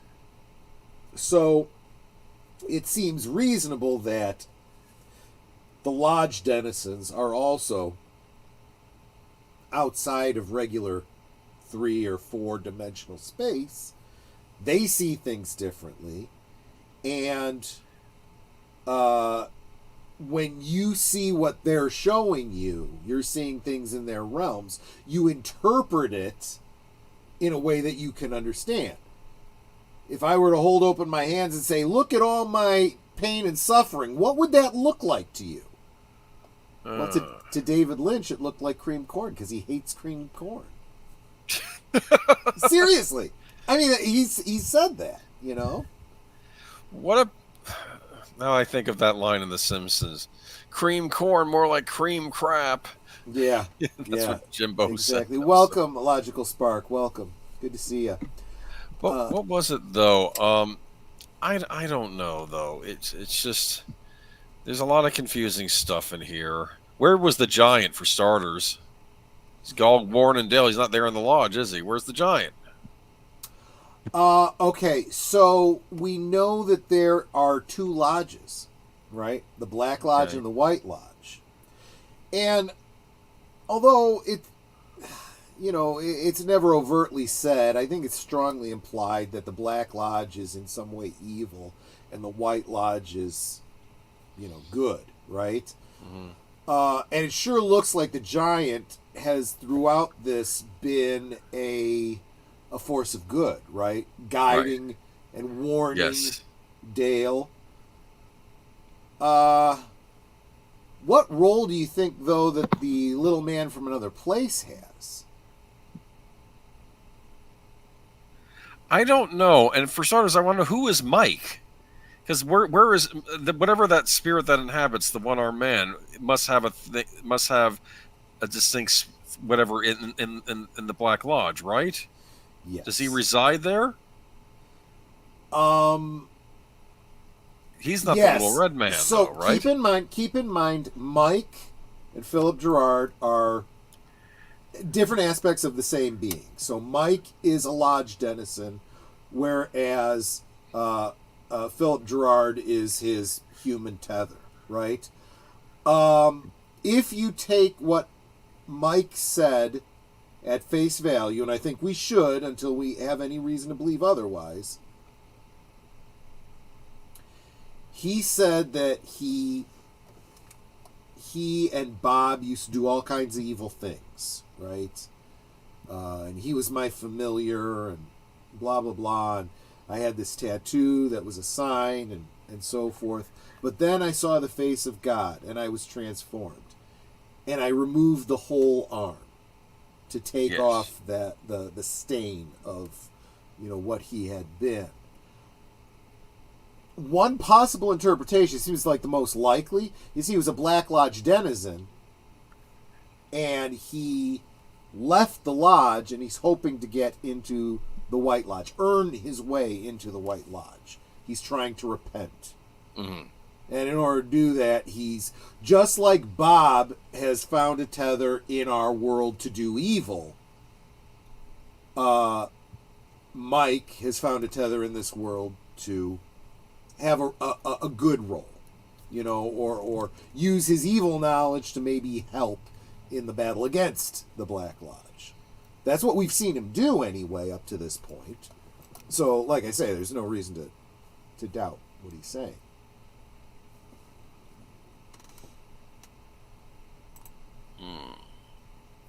But again, and the only reason I'm not too concerned about spoilers for Fire Walk with Me is because we've done at least 2 rewatches of it already. We may do yet another one.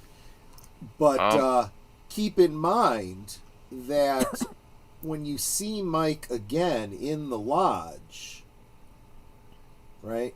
He's the actor really does not have a left arm, right?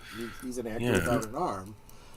And the little man from another place goes up to him. He's sitting down, goes up to him, puts his hand on the shoulder where the missing arm is, and he says, "I am the arm." Huh. So literally, when Mike cut off his arm that bore some sort of a symbol of his evil, a tattoo or something, he cut it off to separate himself from the Black Lodge and the evil, right? The arm was left behind. The little man from another place is that arm, a representation of Mike's evil. Oh, I found out what Annie was saying. Okay, what Remember was the it? prayer? It wasn't a prayer, unless it's a prayer contained in the Bible. It was from Psalms. Oh, it makes sense. What is it? Chapters 141, 5, verses 5 through 10. There you go. That's what it's from. I'm looking at the King James version. It's very similar to what she was saying. Wait a minute. One more time. It was Psalms. Psalms 141, I believe, chapter 141, verses 5 through 10. 5 Yes. through. Our bones are scattered at the grave's mouth, and when one cutteth, there it is. Let the righteous man strike me, that is a kindness.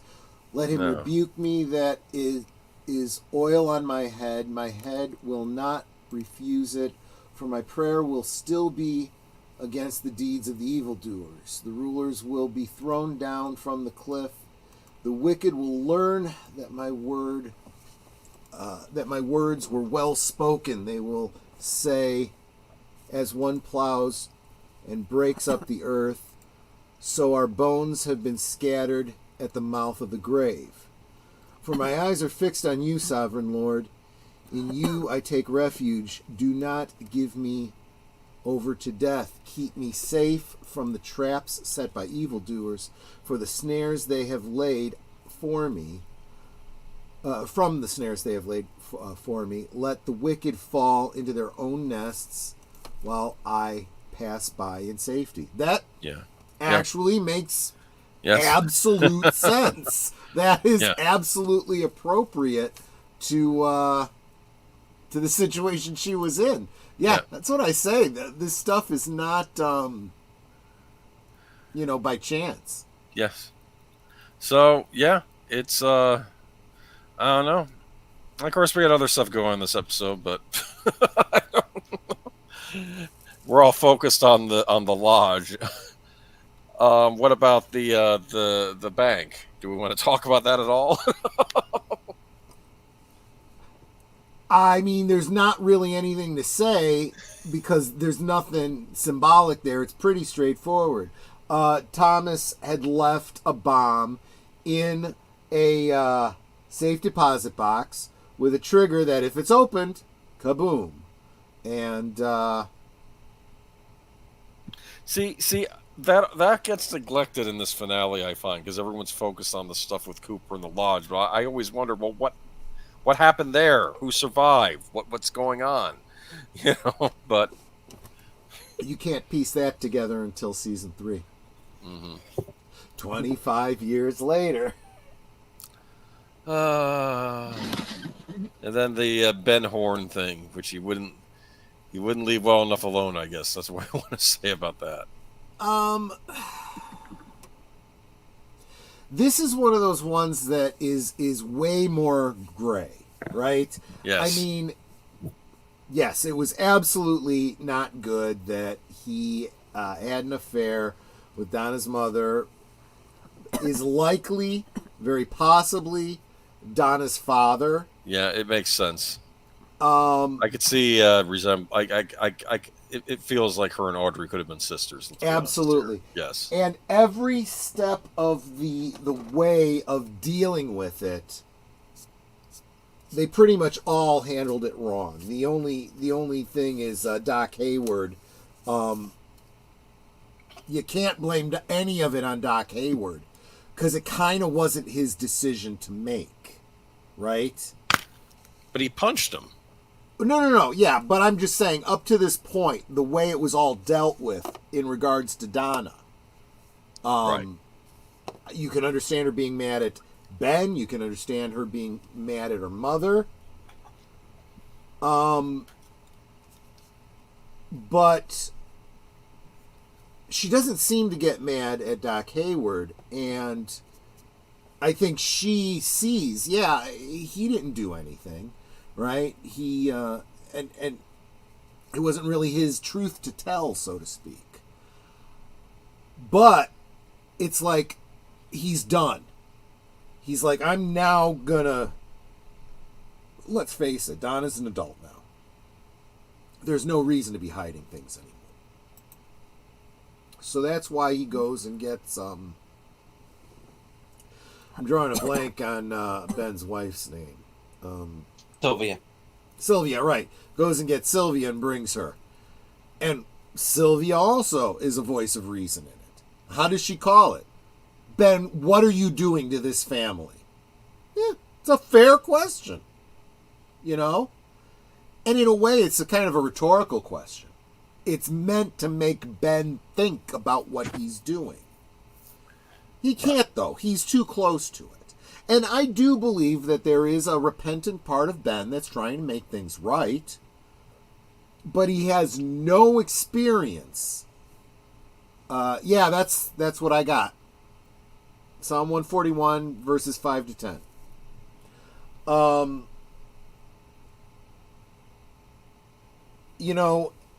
So he thinks,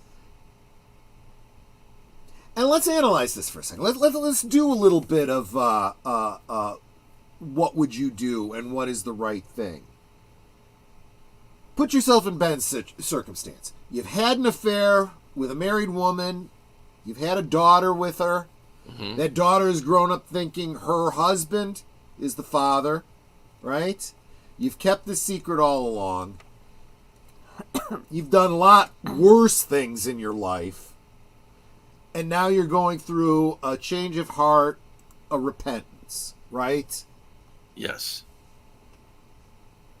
What do you do in regards to this situation with this daughter you've stayed away from, who is now an adult?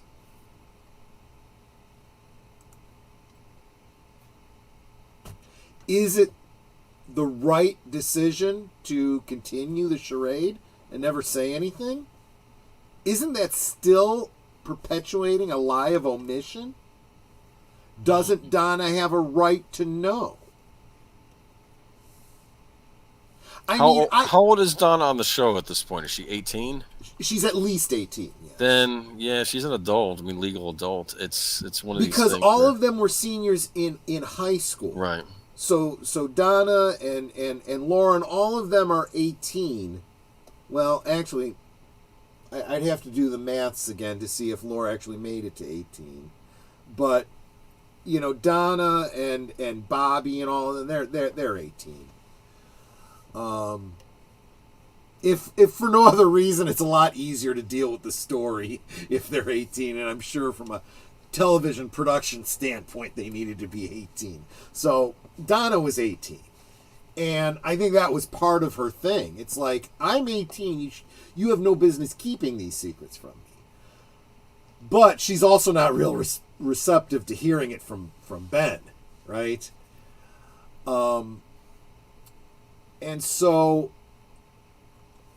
I'm gonna make the slight concession to Ben, and say I'm on his side in regards to his instinct that telling the truth is the right answer. The way he went about it, and that's another part of the problem. He's been such a bastard for so much of his life. When he decides to turn over a new leaf and try to be good, he has no context for how to be good. So he mucks it up, right? I like when his wife showed, I told you to stay home. You remember that? Right, because he's trying to handle it. He's trying to handle it when... And that's making things worse with her popping in there. It is, but... From his point of view, it's making it worse. It's already a bad circumstance. She's just shedding light on how bad a circumstance it already is. You know, another proverb is for want of advice, nations fall. Many advisors make victory assured. And this was the kind of thing where, in a rational thing, Ben should have had a conversation. He probably should have had a conversation with Doc Hayward and said, look, we're the men of this family. This is the truth. This is the situation. We should deal with it together. We should get our wives together. We should get Donna in here, and we should talk about this. The kids aren't at fault, basically. Exactly. And I'll confess my sins, and your wife can do the same. I'll take all responsibility. She can take as much as she feels necessary, but we got to get the truth out there. You know, and that would give Doc Hayward the opportunity to say, okay, fine. And we got to give Donna the opportunity to decide what she wants to do. But if she wants nothing to do with you, you need to stay away, Ben. Right? And best case scenario, Ben goes, okay, fair enough. Because then he can say, okay, I got this off my soul, you know, and I've made right. And, you know, as long as they both exist in the world, Donna can always come back and say, hey, I'd like to get to know you a little bit. Right. That's the right way. But human failing, right? He tries to control. He tries to manage. Again, good intentions are not enough. And this has now pushed Doc Hayward beyond his ability to rein it in. And he lost his temper, right? He lashed out in anger. In his own home, as you would expect a man to do, right? But now we're left with the cliffhanger of what happens to Ben Horn. Ben Horn. Exactly. And I know he was still moving, so technically he's still alive, but he could just be in death throes twitching, you know.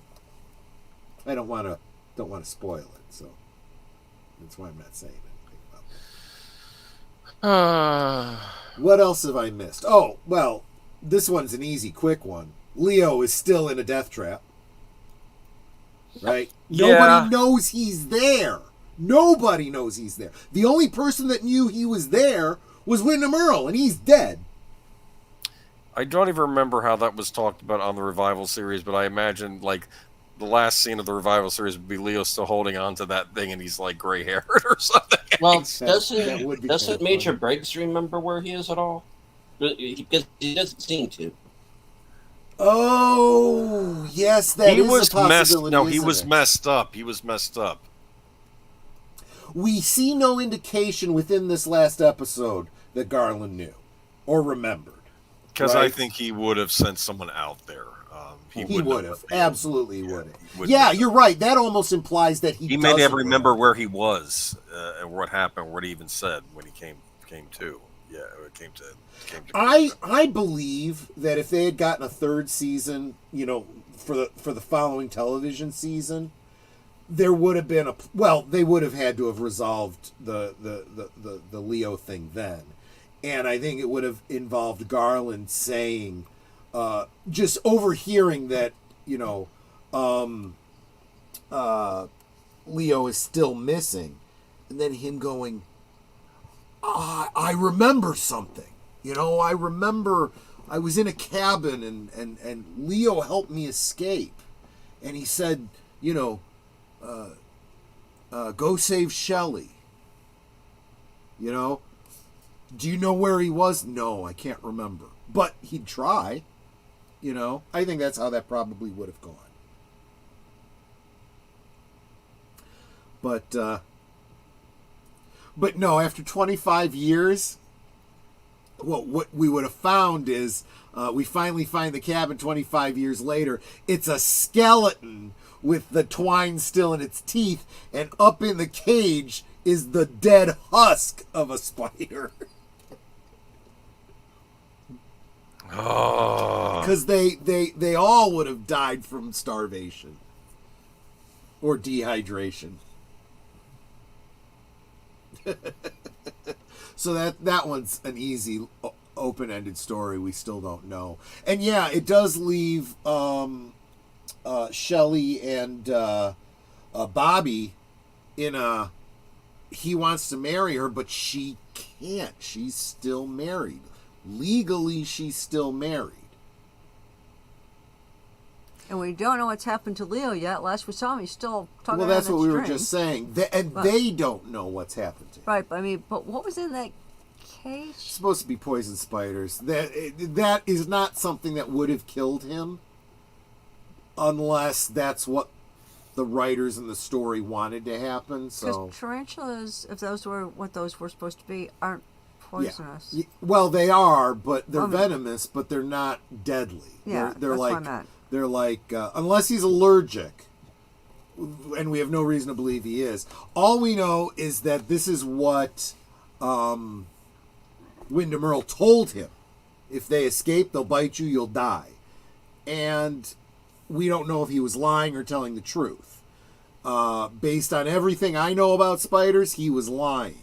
But sometimes I take the risk, let it fall, and just hopefully maybe the spider leaves you alone, right? It is a better option than, you know, dying from dehydration, which is the next thing that would have happened to him. The other thing is he falls asleep and then lets go of it. It's gonna happen eventually anyway. But anyway, we'll leave Leo into, because there's a definite answer in season 3. Shelley, like I said, she's still married to him. She can't get remarried until she'd have to go. And I don't know Washington state law about this kind of stuff, but generally in most states, especially in a situation like this, she would say, look, my husband's missing. He's been missing for however long. I want to start dissolution of marriage procedure. And there's probably like a 1-year waiting period or something. If he doesn't show up in time, she can dissolve the marriage unilaterally. I don't know. Again, it totally depends on what Washington state law is. And it may not even depend on what real world Washington state law is. It might depend on what the writers wanted it to be. Because this is fiction and they can, fictionalize things. Like the poison spiders,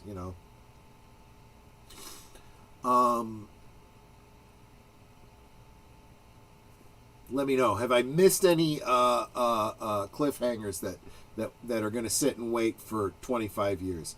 I mean, a couple weeks till we start doing season 3. Nadine. So, I think that's less a cliffhanger than anything else. It's almost a resolution, at least from the point of view of Mike, right?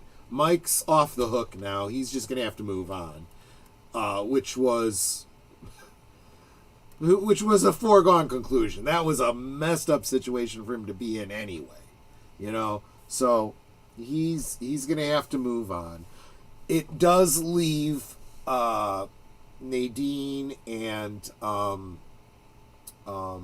Big Ed and what's her name? Norma. It leaves their relationships, I'm not going to say up in the air. It leaves them in the exact same place it was at the beginning of the series. He's still married and in love with someone else. And they're going to have to resolve that the same way they would have had to resolve it otherwise. Yep, absolutely. Yeah, I this is a spoiler for season 3, but it's I think it's the right thing to do. Don Davis's character, Garland Briggs, because he obviously died. He died in 2008. There was no way he was going to be available to do this Return to Twin Peaks. But his character was too important to the story.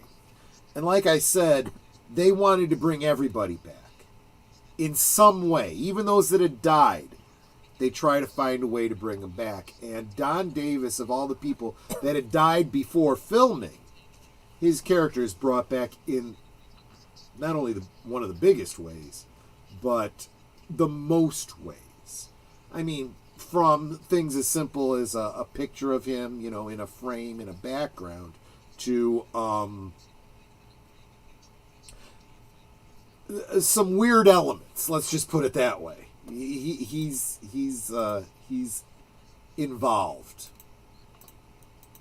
Let's put it that way. Yeah, it was a role that could not be. Yeah, you couldn't recast that role. There are some roles that are. I don't think it would be really accurate to say they were recast.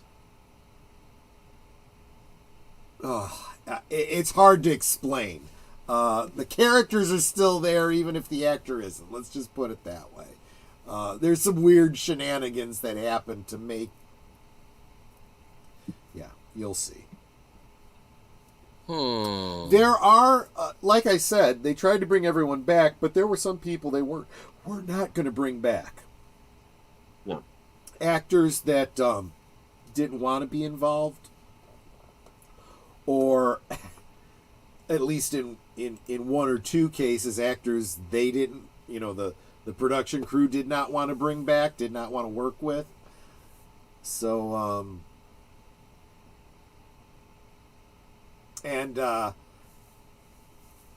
I just think that'll be interesting to talk about as we get into season 3. So I just want to save those little bits.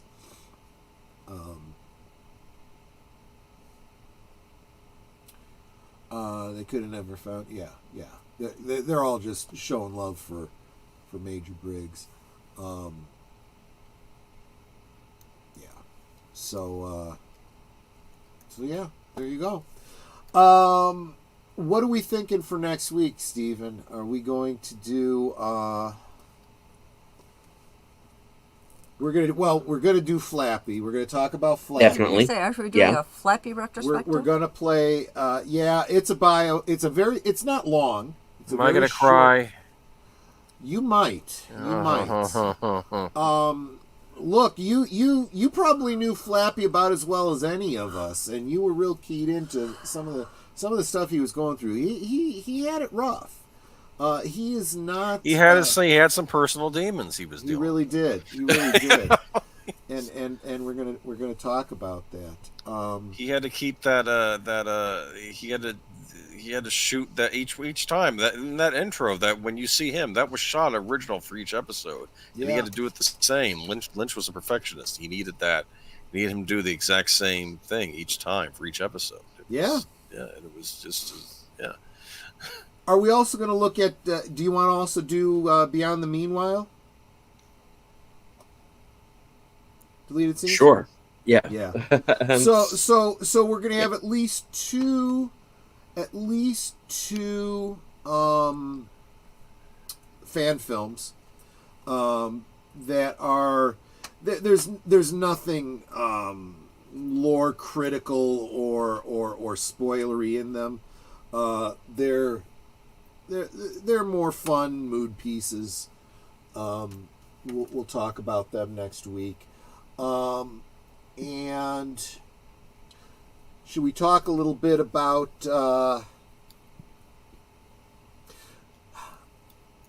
I don't think we could do both the audio tapes and the authorized biography in one episode.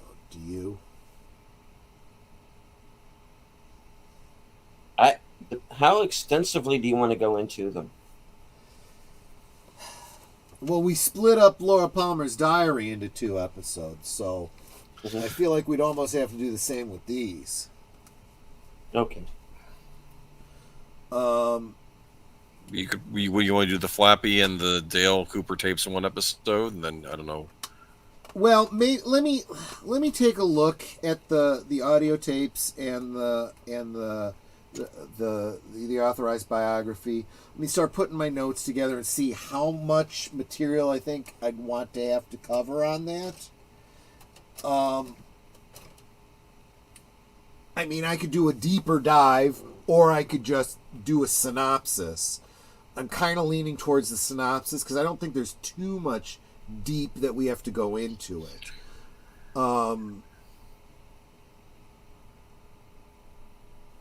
We can decide between now and next week. But I do think we should at least get the 2 fan films in next week.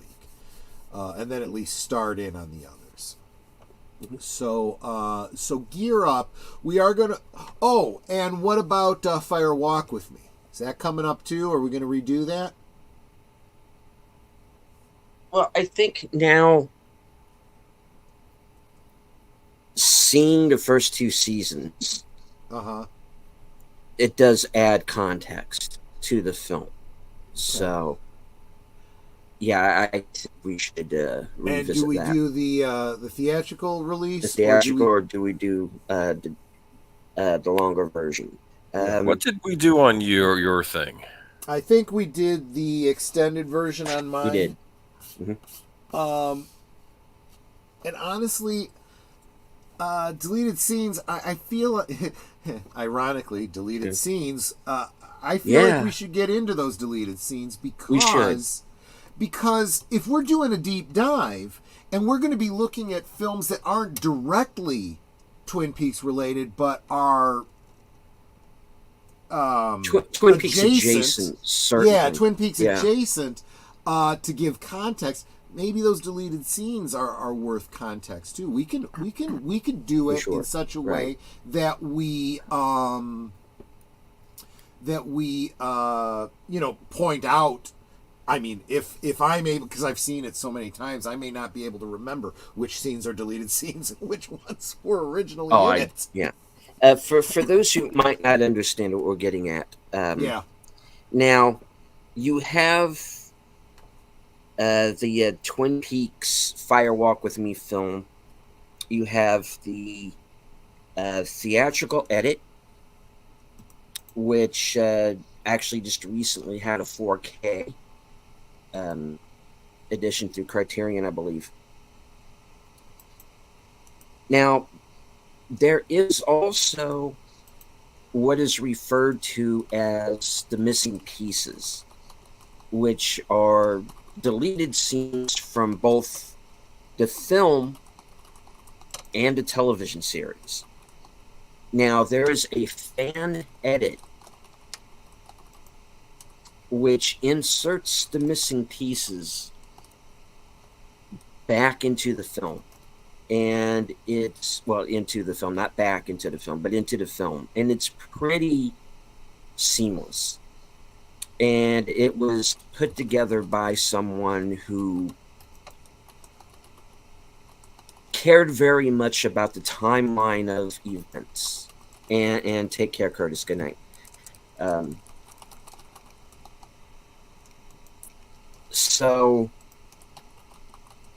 now, having the first two having the first two seasons as context, I think it is best to show it with the missing pieces and watch the fan edit. I think that makes more sense.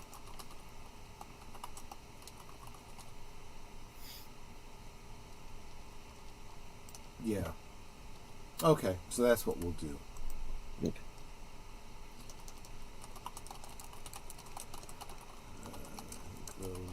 And the fact that there are some, since we're about to go into season 3 as well, there are there are bits of, there are a couple of the quote unquote missing pieces.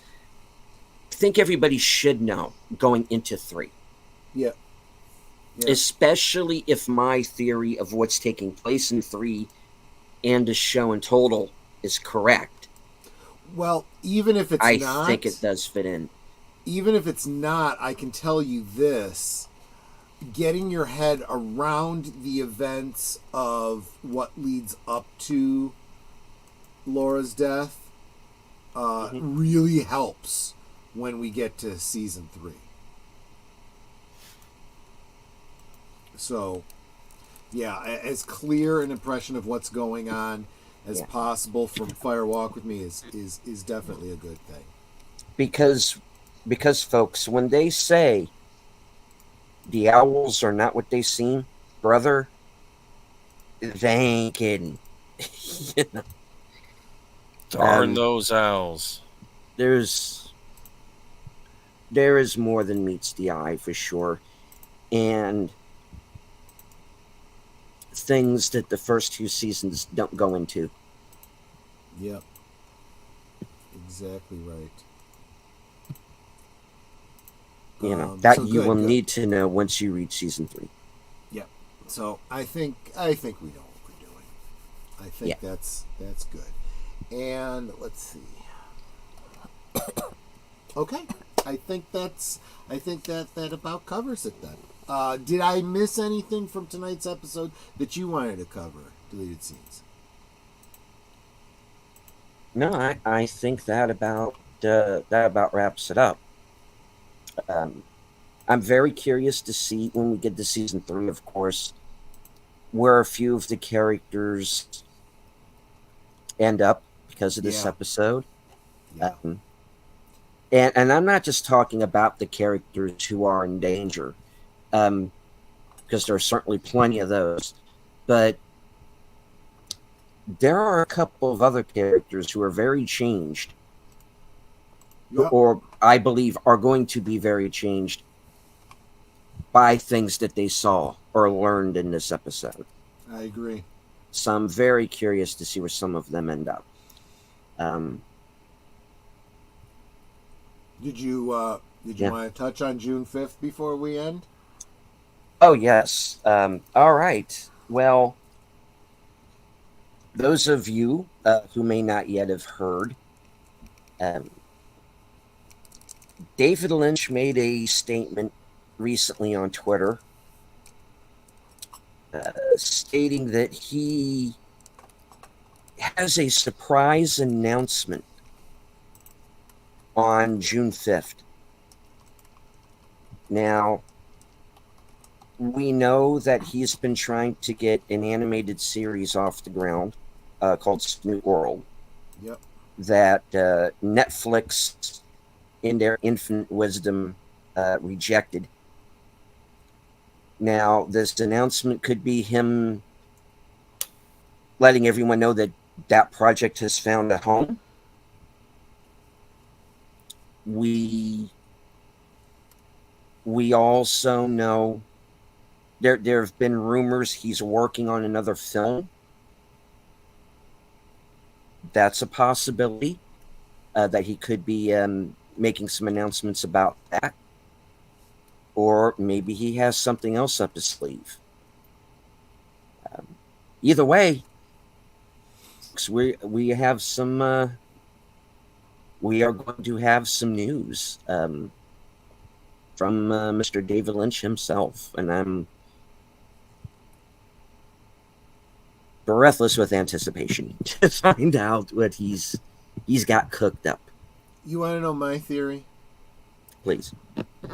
I think he is going to wish a happy birthday to Susan Lynch, Northern Irish actress who may or may not be related to him.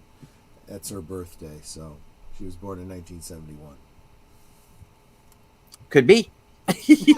No, probably likely, but knowing him, but we'll see. He's definitely got everybody a buzz about what he has cooked up. He's definitely got himself back in the back into the trade papers again for sure. So I we'll was see. I was completely unaware of this whole Snoot World thing until Culture Casino brought it up as a theory about what might be in store on June 5th, and I was like, David Lynch involved in an animated feature. And then thinking back to the recent rewatches that we've been doing over on Big Al's channel, I'm like, why do we live in a world where David Lynch and Ralph Bakshi have never done anything together?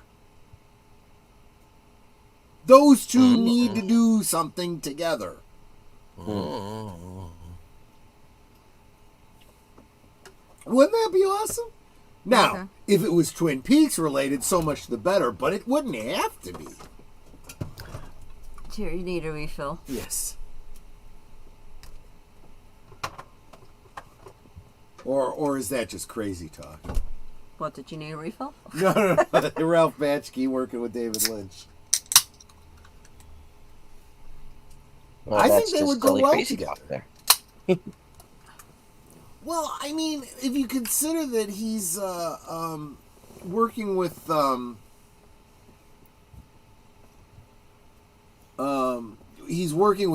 this Snoot World project that he's been working on. He was working with Carolyn Thompson, who worked on The Addams Family and Edward Scissorhands. I mean, it seems, it could work. Yeah. I don't know. Maybe it'll be Eddie and the Cruisers 3. I'm sorry, I don't know why I thought. Dude, can you imagine Eddie and the Cruisers 3 with art by Ralph Bakshi? It's an animated feature, yeah. Yeah.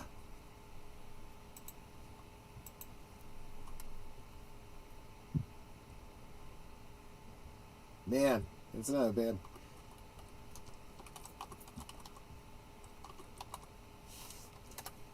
Not a bad idea. I like the idea. Anyway.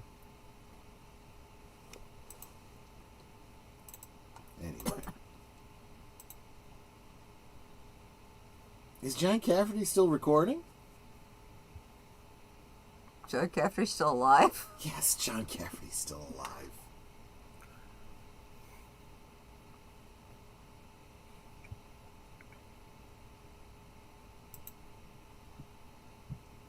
To my knowledge.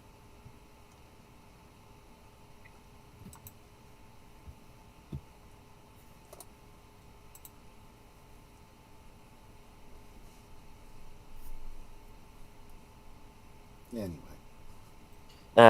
John says, great try. I've been trying.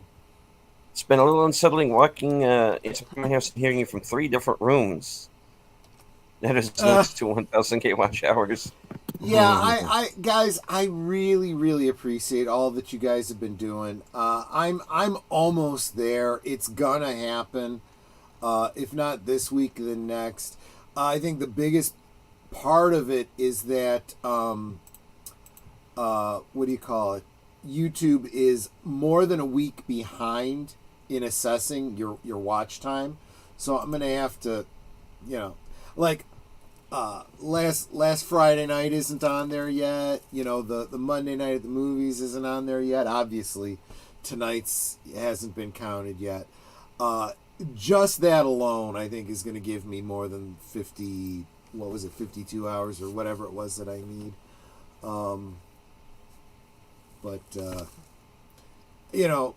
Nonetheless, just the fact you guys are working so hard to help me out, I super appreciate it, and it's very, very encouraging to me. I mean, at this point, that's pretty much why I want to get there, because you guys have, it's been so much of a team effort, I want to honor that.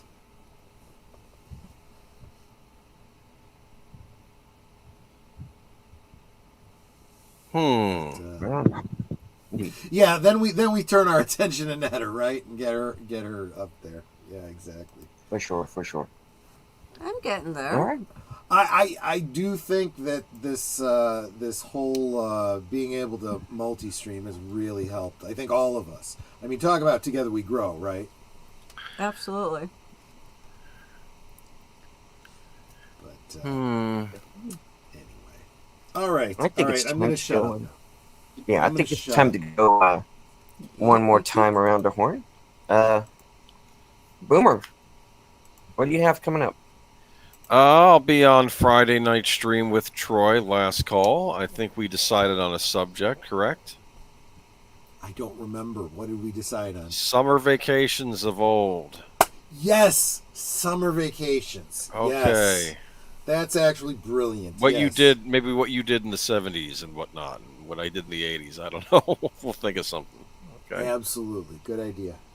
And then Geeky Geezers on Sunday, which will be talking about the fallout from Richard Dreyfuss. Actually,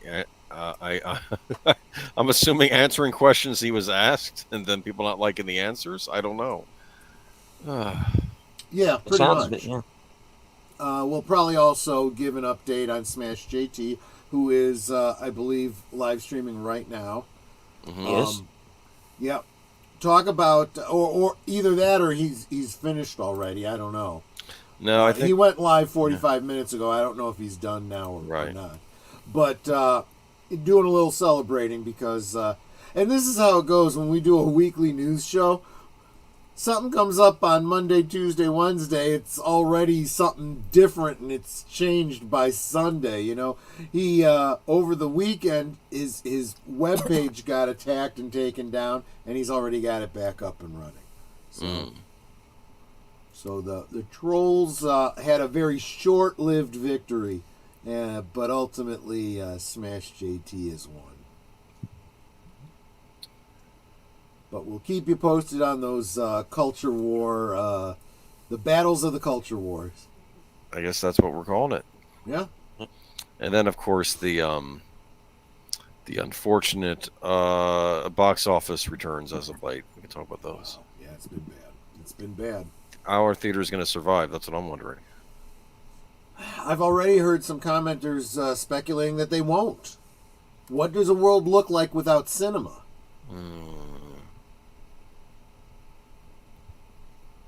We'll see. Troy. Yeah, so I think we just covered Friday. Everything else is stuff on co-hosting. I have not set. I haven't decided what we're doing for Monday night at the movies yet, have I? Of course, I will be co-hosting with Deleted Scenes and Netter and Jedi Bill on Sunday. The third part of last night's double feature. Well, it's a triple feature if you count Sunday over on Western Cinema with these guys, 3 Central, 4 Eastern for part 3 of Back to the Future. Talk about cliffhangers. We left Marty, stranded in the middle of the road back in 1955. We gotta resolve that. So. Yeah, and all we know is Doc's alive. And Doc's alive in the past, and probably not still alive, but we'll get there. And yeah, I haven't decided yet what we're watching for Monday night at the movies, but I'll get it figured out before Monday. One would hope. I don't know. I mean, we're talking about summer things and Weekend at Bernie's 2. No, I don't know. God. Weekend at Bernie's was good. Weekend at Bernie's 2 was kind of pushing it. I'll tell you what. I don't remember that one. I will do Weekend at Bernie's 1 and 2 in mid-November, depending on how the election goes. There you go. Okay, there you go.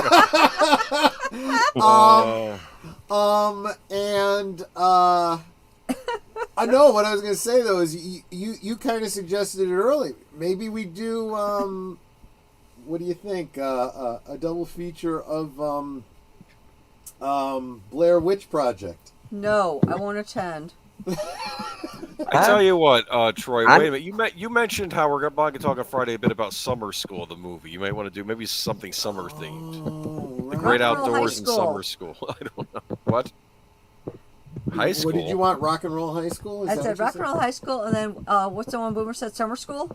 Was it Summer School or Summer something? Summer School with Mark Harmon. Do you remember?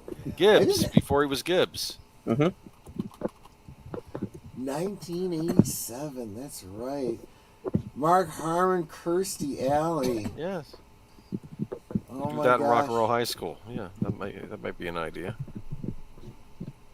I like that. Yep. I'll plan on that then. Yeah. With Dave and Chainsaw. Yeah, well, you'll know when you watch it. Okay. Yeah, I don't really remember, but there we go.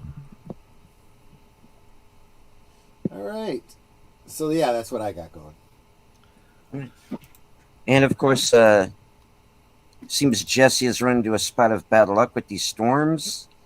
Yeah, man, let us know anything we can do to help or to pass the word along. Let us know, please. Yeah. Cool. Indeed. All right. So, Netter, you have a couple of things coming up here very soon. Yeah. Very apropos. Well, let's see. Today's Tuesday. So Thursday, over on Thursday Things, my special guest will be Tom Conkle, who's a returning guest, and we'll be talking about an update on Island in the Stars. It sounds like he's had actually an update that he's released, so we're going to be talking about that on my stream. Let's see, Friday I'm going to be co-hosting with, that goddamn dude bar over there, the love of my life, Troy Pacelli. Let's see, Saturday, it's Big Al's week, isn't it? All right, it is. It's Big Al's weekend. We're going to be doing Midnight Madness, Yep. which is a movie I've always liked. And it shows a very, very young Michael J. Fox. I think he was 12. It was his introductory film, yeah. Yeah. I want to say when he did that, he was like 12 years old. He was really, really, really young. Let's see. Sunday, Monday. Then back here next Tuesday for whatever it is we're going to do. For whatever it is we're going to do. Yeah, there you go. Yep. So we got that going on. So, yeah, that's kind of it. I also had filmed something that I need to get edited. I'm not sure when I'm going to get edited, but I'm hoping to have it up within the next 2 weeks. So, you can look for that too. Yep. It's one of those. I can give you a hint. It's about organization, and people like organization. So, I think you'll like it. Good. That's it for me. All right. Well, that gets back on to me. Of course, Thursday, I'll be joining Jedi Bill for the last of our Salute to the Troops month on Action Theater, and we are going to be watching Behind Enemy Lines with Gene Hackman and Owen Wilson. And Dave McCallum, I believe, is in that one as well. I'm sorry? David McCallum is in that one as well. David McCallum? If I recall correctly. I have to go look. No. Mm-hmm.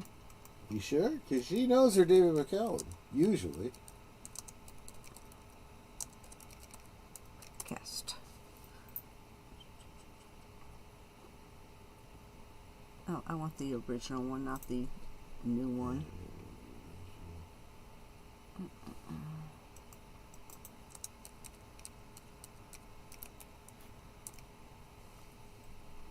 Okay, why do they keep showing me 2001? I don't want 2001. I want 1987.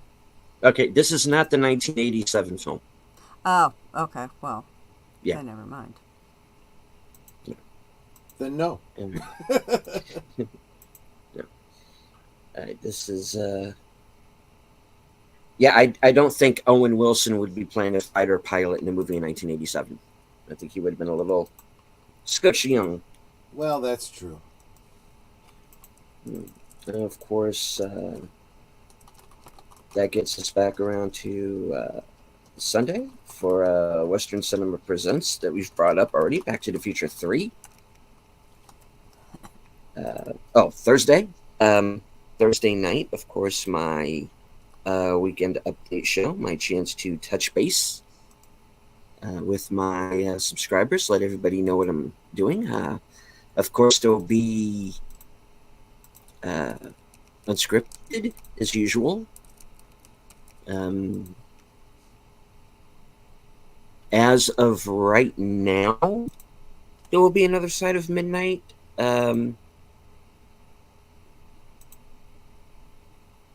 Unless I'm too sleepy. If not, we'll go on. If there is, we'll see. But as of right now, I am planning one.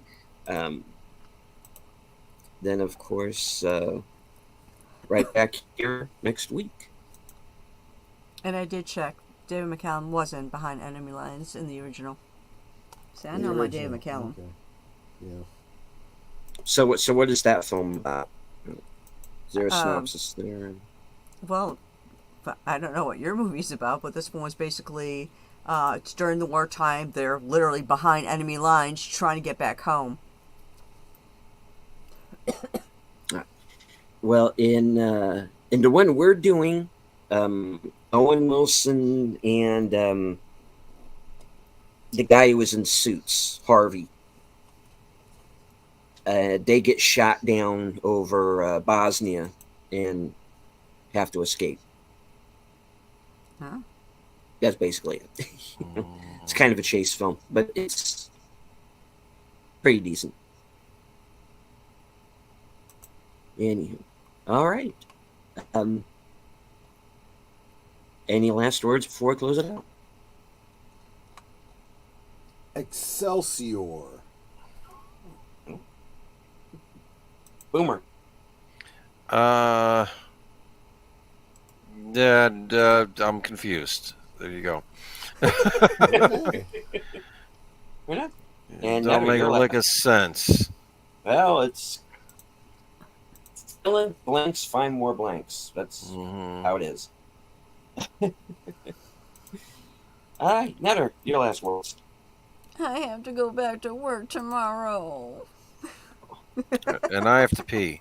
Oh, well, we Sorry, better end this TMI. quick.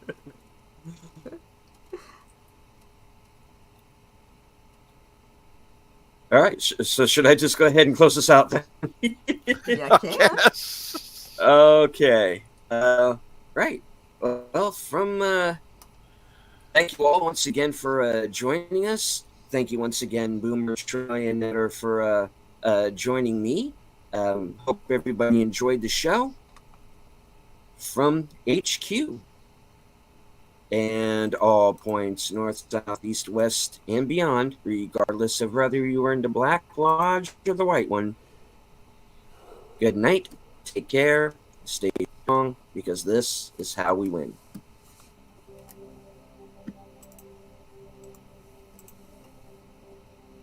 Was it seduction or illusion? Deception or murder? Nothing is what it seems in a town like Twin Peaks. Starring Kyle MacLachlan, Michael Onke, Laura Flynn Boyle, Sherilyn Fenn, and Joan Chen.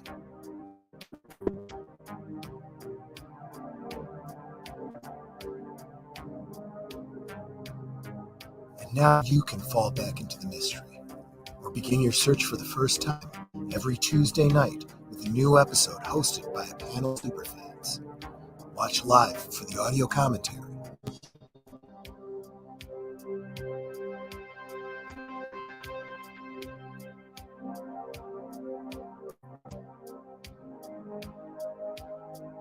No one is innocent